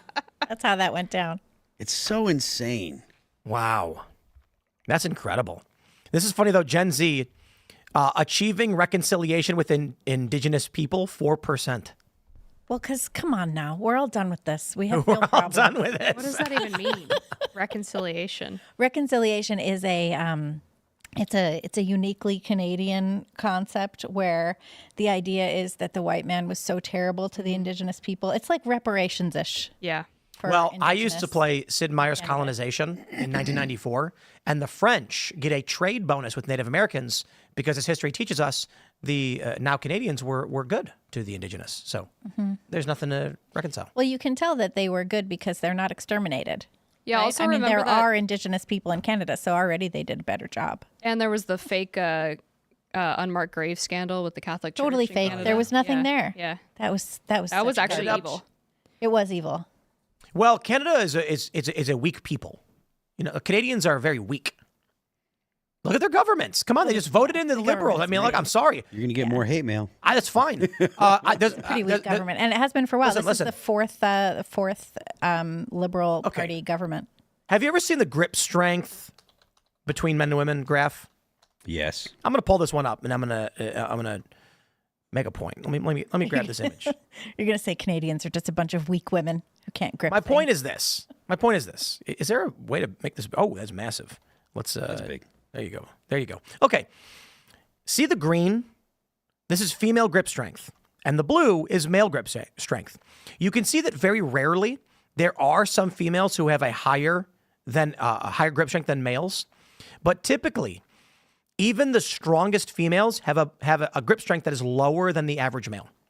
Okay, now replace males and females with the green is Canada and the blue is America. You should draw that in. Yeah. We voted for Trump twice, and they can't even get past Trudeau. No.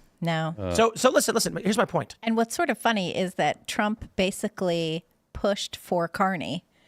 And he's Carney, laughing about it. Yeah, and Carney was like, Trump is terrible. And Trump was like, elect Carney, and Carney wins. So, which is real quick, I just want to say this. I understand that when you look at this graph, you can see there are some women that are stronger than the average man because there are many Canadians that are stronger than the average American. But that is the far end of the bell curve. That is a minority of people.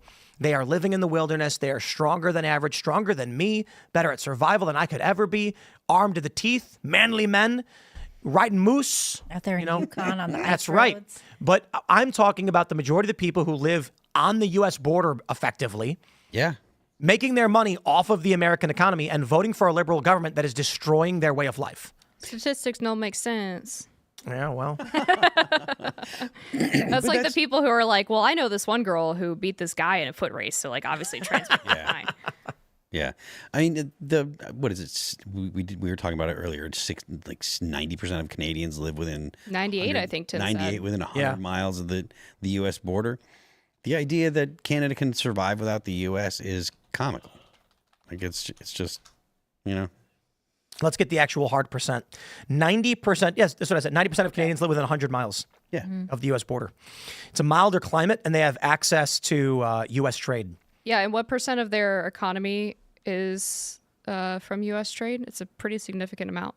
And then the next 5% are within another 100 miles. 95% are with 200, 90% within 100. All right, here's my challenge. Canadians, you think you're so tough? You're going to sit here and be like, how dare you, Tim, disparage my great nation? Okay. Stop doing trade with America. Just stop. Stop doing any trade with us at all. Because I'll tell you this. The United States, yeah, there's some businesses that'll go under. Everybody saw those videos where the Canadians were taking the whiskey off the shelves, being like, we're not going to sell American whiskey anymore. yeah. And It's like now they're all you stuck, owned yourself. You have to drink Crown Royal. And right now they're all stuck drinking losers. rye. It's ridiculous. I assure you, if we shut the border with Canada, the U.S. would be a little teeny bit worse off. And trade is good, but Canada's in trouble. They're in big trouble. What are they going to do? Eat moose? Eat the Canadian cheese. Yeah. But yeah. And they've got an awful lot of syrup. They do. You know, interesting factoid. Maple syrup used to be the principal source of sugar for baked goods.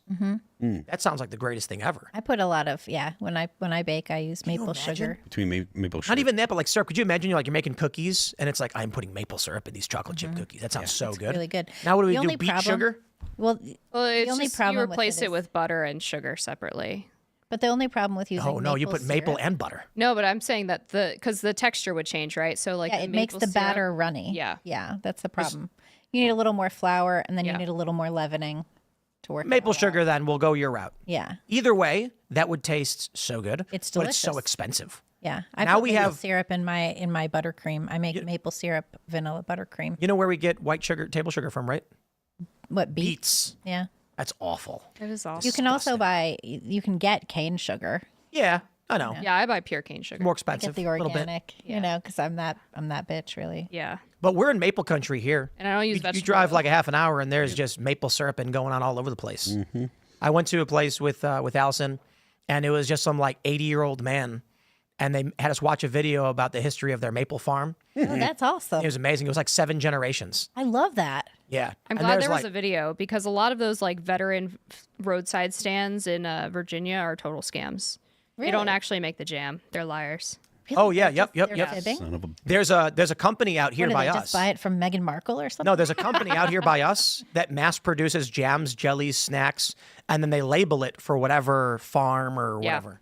So you walk in and it'll be like, Huckleberry Farms. And you're like, yeah, this is made by like one company that sells to everybody. Son of a. The tourists drive in from the city and go, oh, look, farm jelly. And it's better than the store-bought high fructose corn syrup garbage, don't get me wrong.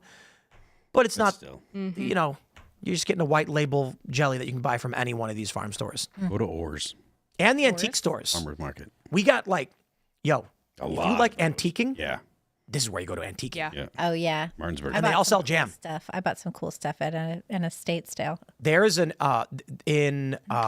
it's near here. I think it might be maybe in Inwood. Yeah, there's an antique store, and when you walk in the first room, it's basically just Nazi stuff everywhere. Creepy.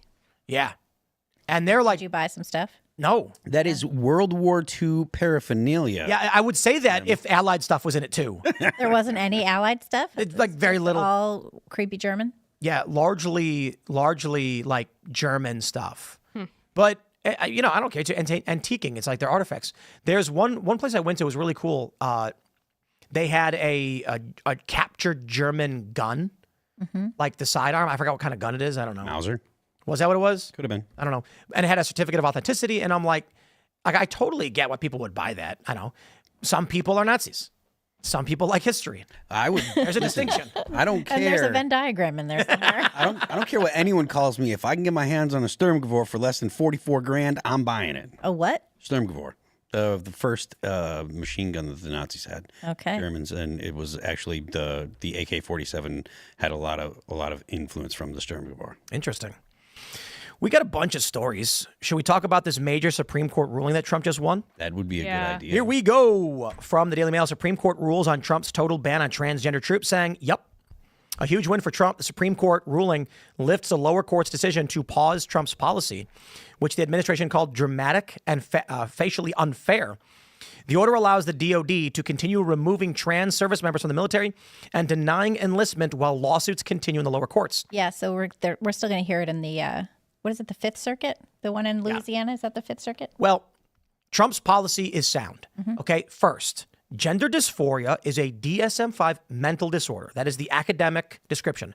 Because it is, it allows people suffering from gender dysphoria to get prescribed medications. Were it not a mental disorder, they could not get prescribed medications or surgeries. Donald Trump is saying, we are adding a mental disorder from the DSM-5 to the criteria that will bar you from entry.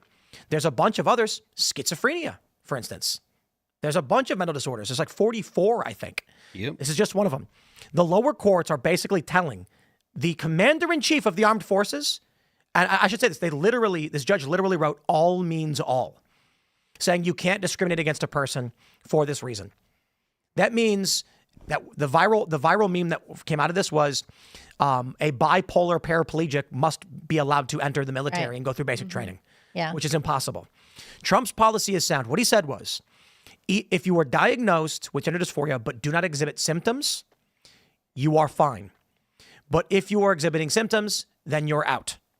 That means if you're a man who dresses like a woman or is undergoing treatments and chemicals and whatever it is, then they're going to discharge you. Well, and a lot of people go into the military and then decide they're trans, and then the military pays for it. Yeah. One of the people who brought suit actually transitioned in the military.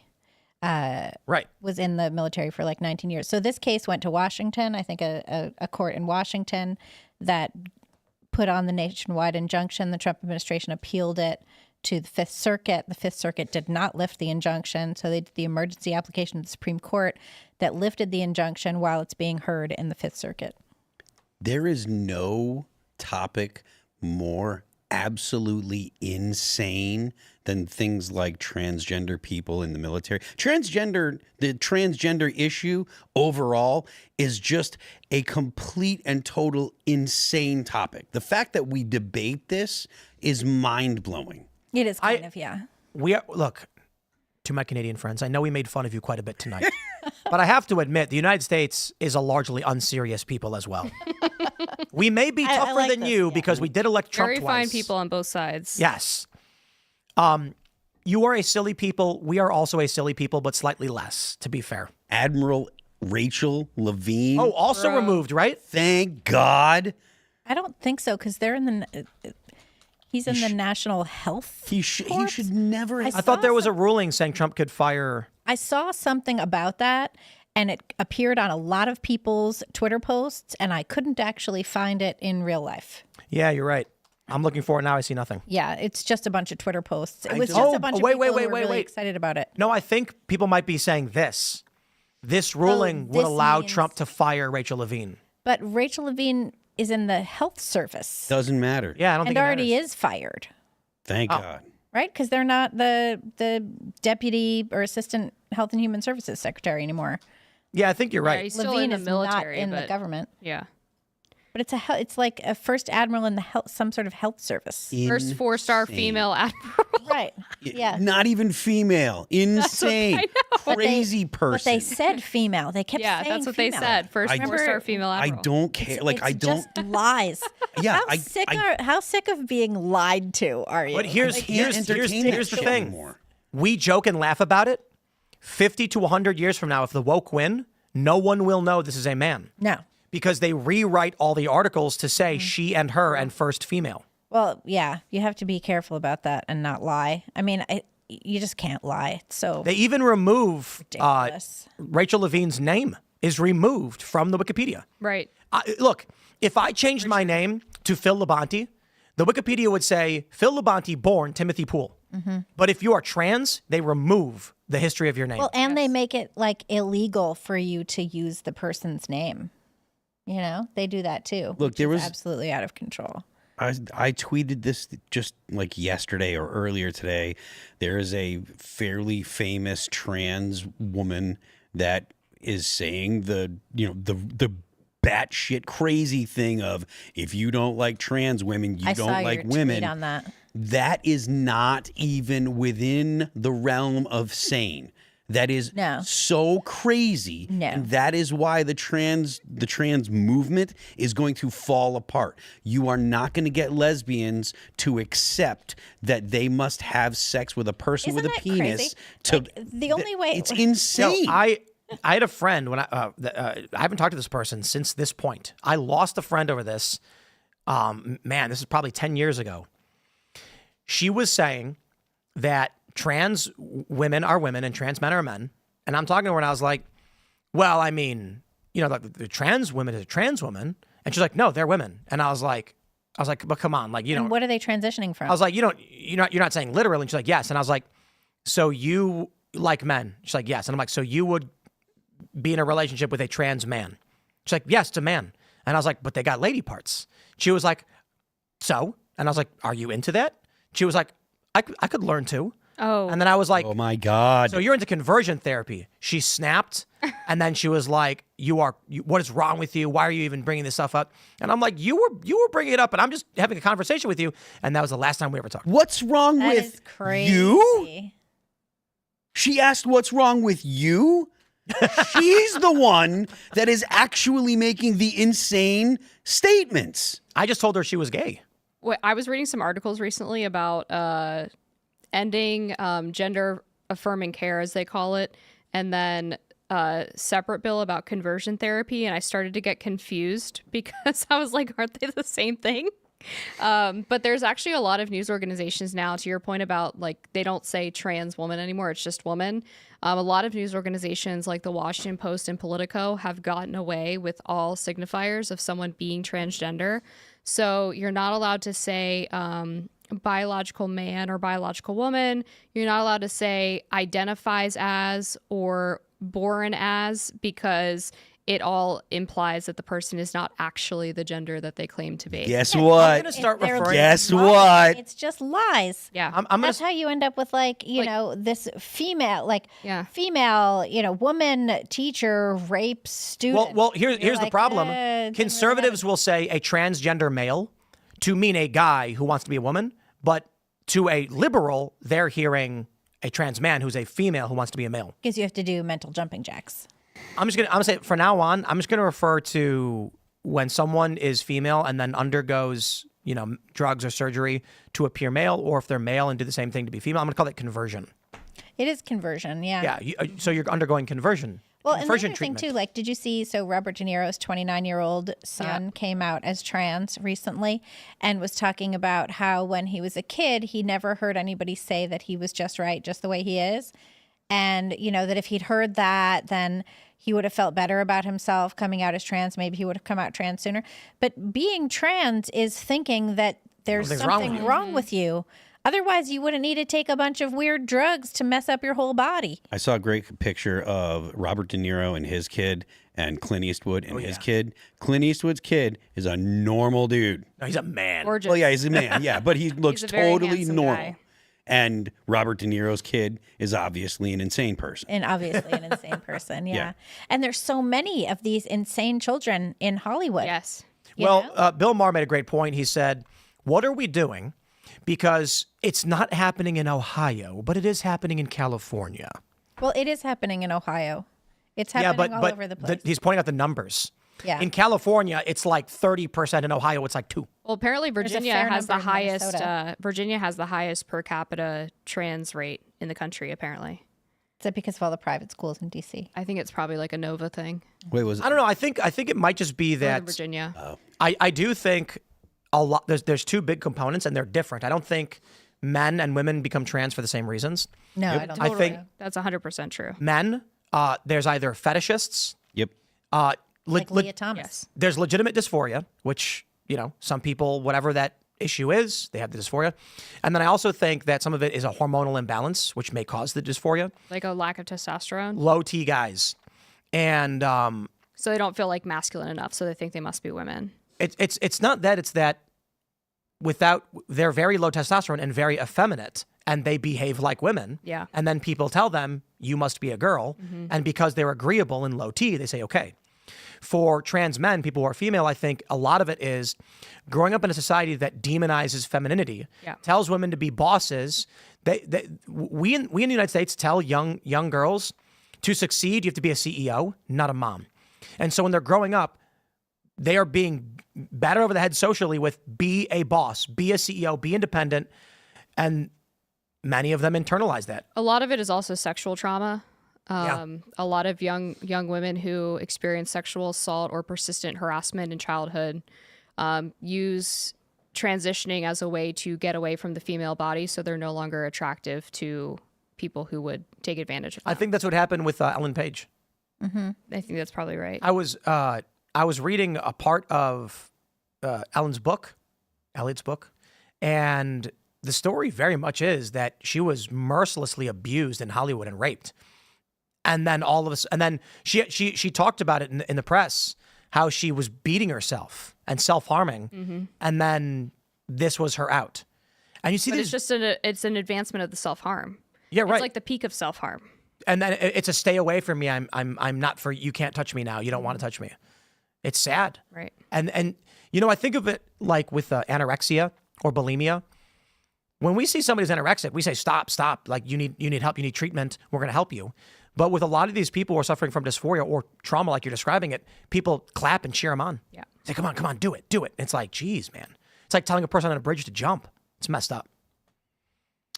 It is messed up. That's what the liberals do because for whatever reason, they're on the wrong side of everything. So, Including euthanasia. Like in Canada, if we just go back. oh yeah. By Silly 2027, the mentally ill will be able to request government-assisted suicide to cure their suicidal ideation. Did you see the nonverbal woman who was trans? Mm-hmm. Okay. She couldn't speak, and they decided she was trans. There's going to be an individual who's nonverbal and go, what's that? You said you want medical assistance in dying? Well, okay, I guess. Well, in Quebec, what they're doing now is you can do an advance directive. So if you have dementia, you can tell your doctor that at a certain point you want them to kill you, and they will just take that as future permission and just carry it out at some later point. A slippery slope. It's not slippery. It's like we're right there. I mean, we're at the bottom of the slope. We're on the ground. We The slope is slipped gone. all the way down, and here we are. New York, the New York Assembly just passed medical assistance in dying. I wrote about that for the New York Post. Full-throated opposition to such horrors. Jeez, man. I mean, imagine having a condition where like 70% of the time you can cure it by running and touching grass, and you're just like, nah. Well, My doctor also in needs to kill Canada, you can request MAID for non-fatal, incurable, non-terminal, incurable conditions. You know, Wow. it's crazy to me is Cerebral that palsy. I think we're gonna. One of the reasons that I think they're introducing MAID is because they know they're going to have a wave of purposeless, depressed people, and it's going to be a lot of atheist females who are single and childless. And they're gonna say, here's your opportunity, medical assistance in dying. Because, well, that would be a huge strain on the health service, which is government run there, and there's no kids to take care of them. So, Yeah, Chelsea Handler said she was happy. sure. I don't know, man. Chelsea Handler said she was happy. She's also the one who That's why said she's she always likes screaming. to wake up on Saturday and get high and masturbate Yeah, and then go back to sleep. pretty bleak. It seems really sad and depressing. If that were my life, I would find that sad and depressing. Well, we're going to go to your chats, my friends. So smash the like button, share the show with everyone you know. That uncensored call-in show is coming up at 10. You don't want to miss it. It's going to be over at rumble.com/Timcast IRL. My friends, let's see what you guys have to say. Shane H. Wilder says, Timcast's own pop culture crisis is now simulcasting on Rumble. Go subscribe. There are still a few kinks to work out with Rumble rants and the crisis parties, but Brett and Mary deserve a follow. Definitely. Pop Culture Crisis, it's a fantastic show, and if you haven't seen it, you're missing out. Let's see. Flan the Man says, where is Mary? Something is indeed happening. Good point. Mary's, she's like, I'm in the nothing ever happens camp, and now she's ragging on me because I keep bringing it up. It's not about Mary, though. It's about Gen Z in general. She would definitely What's say the that. Gen Z age? What's the time period for them? Right now, I think it's like 15 to 27 years old. She would definitely say that this 97 to 2012 or something. So my son is Gen Z, if Yeah. he's 15 right now. Yes, I believe so. How about that? Sounds she would right. say this isn't happening because it's not happening here. Right. I think that's true. 97 to 2012. Okay. And Gen Alpha is 2013 until now. There's different estimates for when Gen Alpha will end, and some say it'll be a shorter generation. They're basing this off of the technological and cultural developments of that period. What makes a group of people similar to each other? So, for instance, like millennials coming of age around in the early 2000s and starting without internet and moving into an internet era, whereas Gen Z was born with the internet. Like they're by the time they were 10, the internet was ubiquitous, and then Gen Alpha is after that. Interesting. Yep. If we extend Gen Alpha to 15 years, the estimate is 48 million. That is a microscopic generation. That's pretty small. Yeah. Yep. Wow. Labor crisis. How fun. Gen X was also pretty small, if I recall. But right now, Gen X is still, I think, 69 million, comparable in size to Gen Z. Yeah. Try Jim says, hey, Tim, nuclear war isn't that bad. You don't have to worry about global warming with nuclear winter. Maybe Greta Thunberg will finally shut her yap. Nah, she doesn't care about global warming anymore. She's Israel. Did you see she had that video come out where she was like, we were attacked or something? Yeah. I don't know what it was about because I don't care what she's doing. But she didn't even care about climate change anymore. She's just like, Israel, they're bad. She grew out of it. Well, I'm actually, if we can convince all of these global lunatics to abandon their cause and just hyper-focus on Israel, it would end a lot of politicking, for the better. Not for Israel, but, Well, who cares bad. about that? But look at Greta Thunberg abandoned her global mission. Now she's just like, I'm concerned about this small strip of land. Yeah, she was supposed to be on a boat the other day going from Malta to try and run the Israeli blockade of Gaza. And got attacked, right? Yeah, the boat got attacked. But after it got attacked, it turned out that it also wasn't sailing under any flag because the Republic of Palau or whatever had revoked the flag. So no one would let the boat land anywhere at any dock because it had no flag and it had no insurance. And the Prime Minister of Malta was like, if you let us check out what you're carrying on that boat, then, we'll let you dock and we'll help you with repairs. And the people on the boat from the Freedom Flotilla or whatever NGO it was called, they were like, no, you can't come on. We're not going to tell you what we're carrying. We just live in the ocean now. Yeah. And they can't dock. Yeah. That's awesome. And Malta was like, just tell us what's on your boat. They were like, no, we won't. Creepy. Totally creepy, And all of the press about it was like, oh, they attacked a humanitarian aid. And it's like, really? Really? If it was humanitarian aid, they would have let them on the They boat. would have just told them what was on the boat. I've got a super chat here that I can't read. So I'm going to save it for the uncensored portion because it's very good. Okay. Michael Cicerelli says, I know that I'm late on this, but for a show that only has one basketball reference, shout out to Muggsy Bose, Tim has had a couple sick 360 windmill dunks from the free throw line over the past week, i.e. White House and Piers show. Be a friend, tell a friend, something nice. Thank you, man. I really appreciate that super chat. I try. I think one of the big issues, I was saying this before, like the White House people were saying they thought I was a hermit and I wouldn't go anywhere.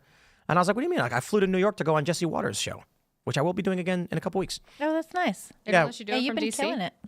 Yeah, they could. But, You like to go to New York for it? because if I go to New York, then I can go on a bunch of shows at once. Mm-hmm. And so we're reaching out to a bunch of different. Gotcha. So there's actually a couple shows I'm going. I want to go Yeah. to New York. And DC, we're here all the time. Yeah. So, getting out. But got to do it. So Piers Morgan's team has reached out quite a bit. And, okay, did you guys see the I got to play this. I got to play this. I feel like I know what you're referencing. You probably do because it's going massively viral. Yeah, I didn't know exactly what it is. It was all over my X account today. Here it is. Which I don't know what that says about me, but I got to play this clip. I was watching Piers. yeah, there it is. Are you guys ready? Hilarious. Can you yeah. play this? What? Are you allowed to play this on this part? Nobody of the show? says anything nasty. Oh, okay. True.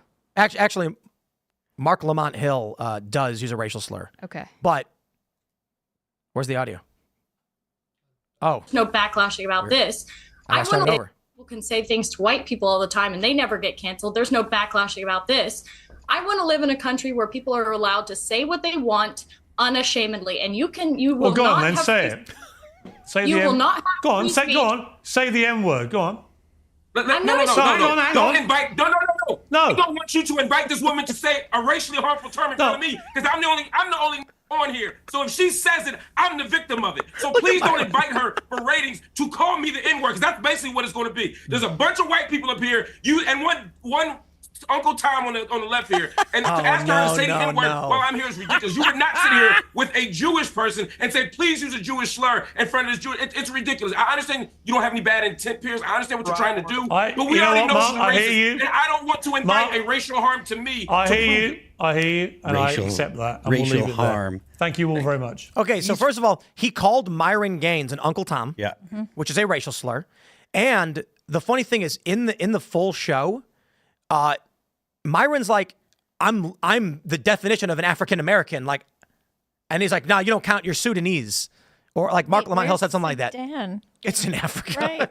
I'm like, he said Myron wasn't black at one point or something like that, and then said like it's basically all white people here. And I'm watching this. I'm like, Myron's African American. But because he's not born in America, he's an African to American immigrant, I guess. So he doesn't count as being black. Did the flag on his gun say the N-word on it? I have no idea what it said, actually. I think it probably said bang. Oh, okay. Yeah. Yeah, that would be my guess. Yeah, because I doubt he would hold that up on Piers' show. Piers not going to invite him back. But maybe, I don't know, Myron gets, pretty offensive at times. Either way, that clip was wild. Piers, yo, buddy. No, the gun had the N-word on it. Did it really? Well, according to everyone reposting the clip. But where would you even get that? So, I watched this on his show and it was blurred. So how would they have seen it? Unless Myron, I don't know. Myron showed people. Maybe he did. Well, because Myron might have it on his own show. Yeah. But here's the thing, Myron's black. Yeah. I don't know. Yeah, I don't know. I just got to say, Piers, what were you thinking telling a white woman to drop an N-bomb on your show? That's so weird. Well, Go ahead, say it. What? No. Well, it also misses the point, which is she's saying, like, I want to live in a world where, and he's telling her to do it, but, like, she's making I don't live in that world. So. I understand the point that Lily was making. Yeah. And Piers, like, the reason I brought this up is I think the whole show I think it was handled poorly, largely on Piers's point, but Lily also could have done better. I do not respect the idea that you just want to go out and insult people and use slurs against them. I do respect the idea that we should have free speech equally, and one side of any racial group shouldn't be allowed to use racial slurs against another. Right. And you have a double standard. And I don't want to see people have their lives destroyed over a stupid viral video when they're like a private person who's getting in this argument.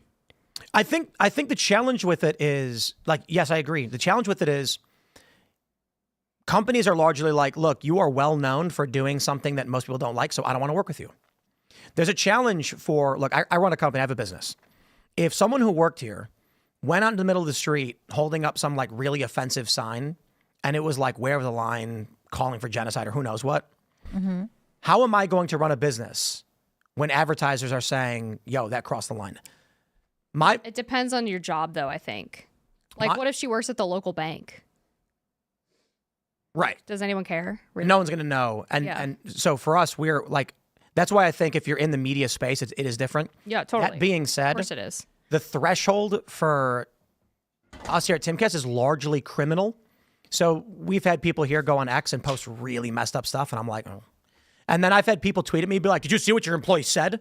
And I'm like, I did. And you're going to fire them? And I just put LOL. I don't think you know who you're talking to. Like, someone on their own free time said a naughty word on X. What am I going to do about it?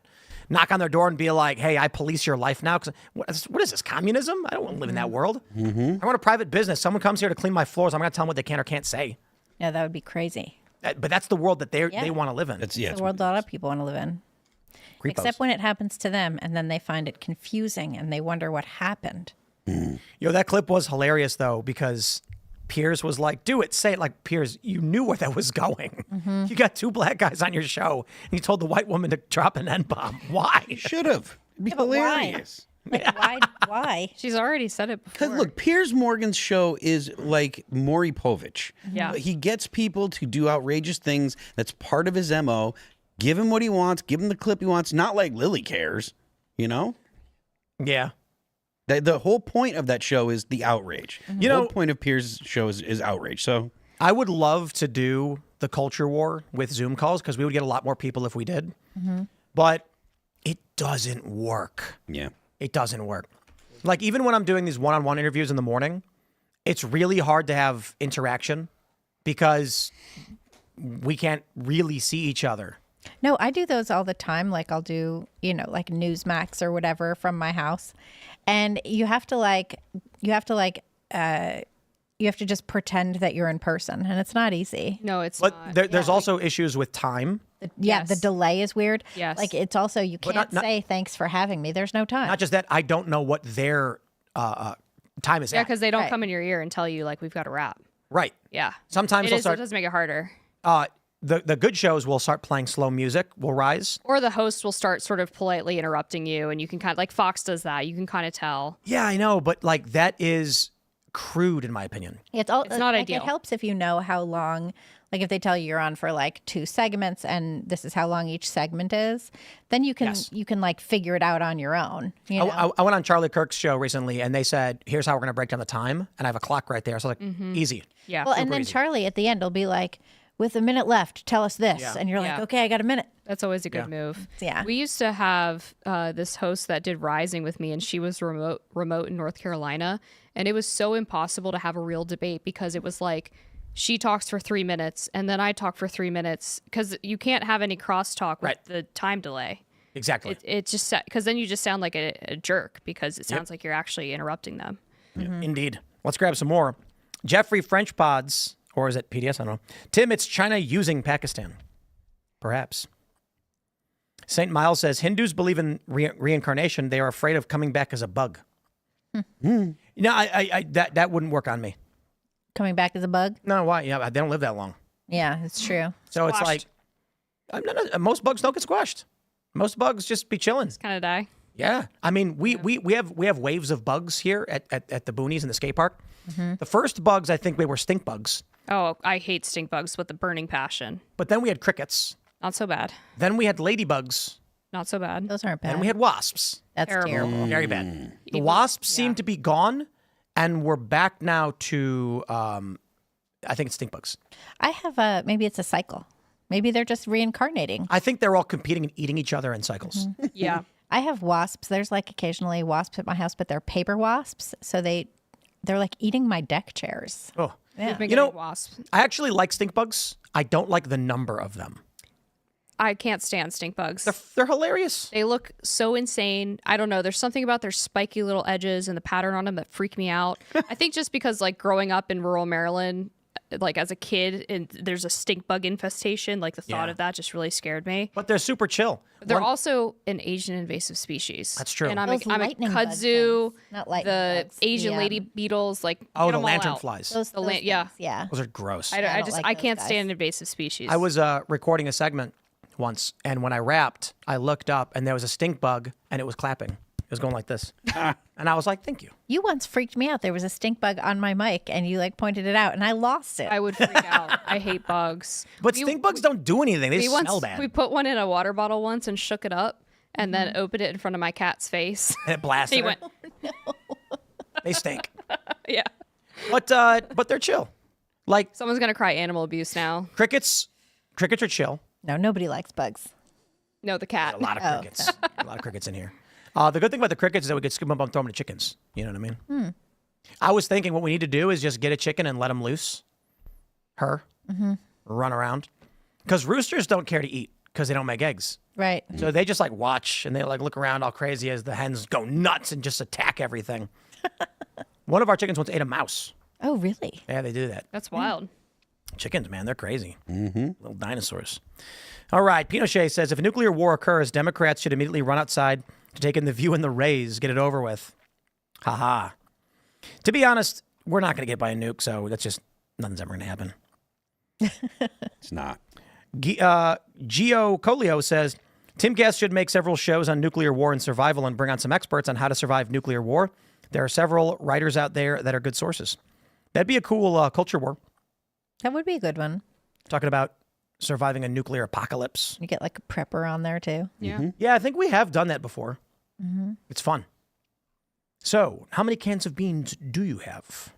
5,000. They would never tell you. I have. A real one would not tell you. Yeah. They wouldn't tell you why. No, because they don't want people coming to their house for supplies. Yep. Yep. Sounds like a video game. True. True though. All right, let's see. Jinx.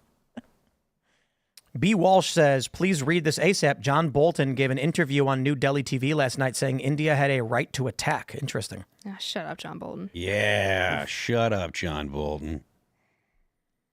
Now I'm changing my whole perspective on this thing. Nicosia says, I've attended a gay wedding where one groom was Indian and one was Pakistani. Not only did I survive, I had a blast. Figuratively. Phil, only in America. Only in America. What do we have? Let's grab Peter says, did Israel bomb a Yemen airport today? Also, World War III question mark. I think we did talk about that. Yeah, the Sana, the airport. Yeah. Sana. I'm still in no on World War III. None of these. The only thing that could get, in my opinion, the only thing that would really set off World War III is if China decides that they're going to back the Pacs, because China and Pakistan have kind of an alliance. I actually Back the Pacs. So they have like T-shirts printed up. Say that. Pakistan.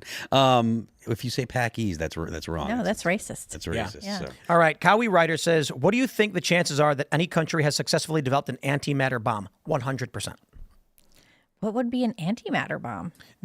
I believe as we know it right now, it would be the most devastating explosive, the most compact. Mm-hmm. When antimatter comes into contact with its opposite matter, it releases 100% of its energy. Oh, wow. So a very, very tiny amount of antimatter it could create massive explosions. Yep. The issue is I think antimatter costs something like $1 trillion per gram. Oh, so it's either that or a Defense Department.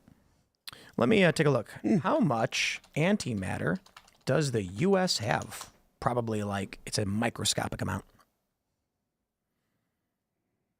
I think they've definitely got it. Nanograms. Wow. Billionths of a gram.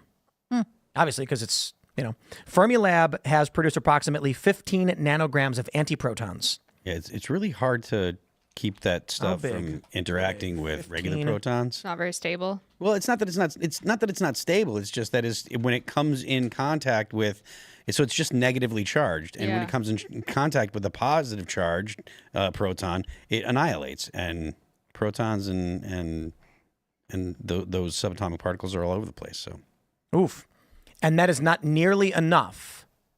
It would be, you ready? 0.00000000000064 tons of TNT. Yeah, not much at all. Yeah. A very, very small explosion based on the amount of nanograms Fermilab has. But what else? We have more than that. Let's see. Okay. LLNL has 100 billion positrons. Has generated 100 billion positrons. That's a lot. No, I bet it's not. What about 100 billion positrons? Yeah, but that's what they tell us about. True. Let's see. That is minuscule. So positron. It would be the equivalent of a single raindrop hitting your skin. Yeah, because a positron is the opposite of an electron. An electron is like one of the smallest. Smaller subatomic particles before you get to the particles. Well, I mean, yeah, it's one of the smaller subatomic particles. I just think they ain't telling us. I don't know, but it's not easy to make antimatter. It's not, because if it comes in contact with matter, it annihilates. And all right, Nicholas Gonzalez says there's already a movie about invading Canada called Canadian Bacon, starring John Candy. Really? I love John Candy. He was funny. He was hilarious. Arsenal Man says, when the boomers die, who gets their stuff? BlackRock. Yeah. Yeah, it goes into some sort of arbitration. Well, here's my prediction, and it's probably way off because of all the variables, but it's completely wrong. Boomers die. The housing market is going to be insane.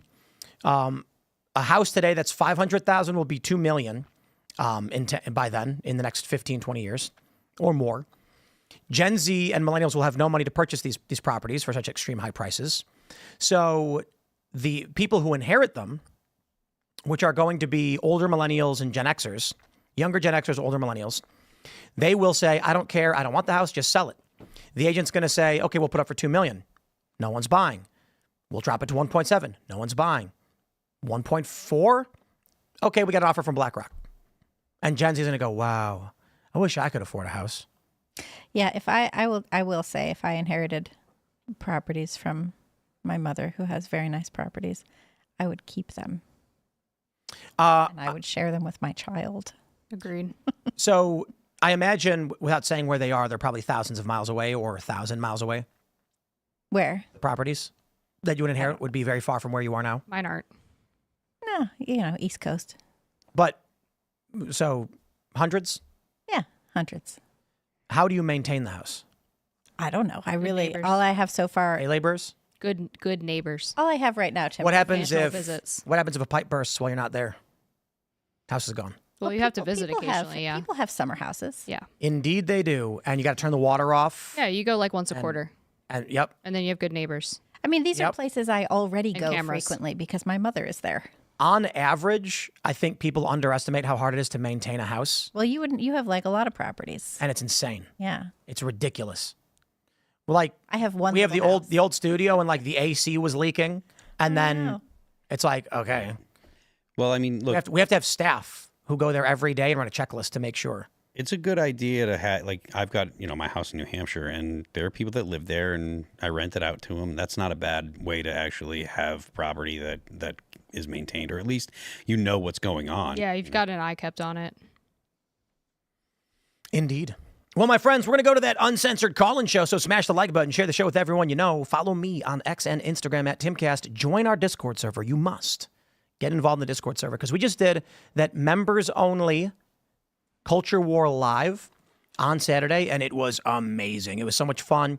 The crowd, we encouraged the crowd to heckle and boo and jeer, so they were just screaming the whole time at everybody, largely at the liberal guy. It's like the groundlings. It was very funny. And we gave everybody 1 and 20 dice signs to hold up. So if someone said something dumb, you'd hold up a 1. And we're going to do more of these. So be a member. It's going to be a lot of fun. And you can get in the Discord. You can ask us questions in the Uncensored Show. So go to timcast.com, click join us, get involved, man.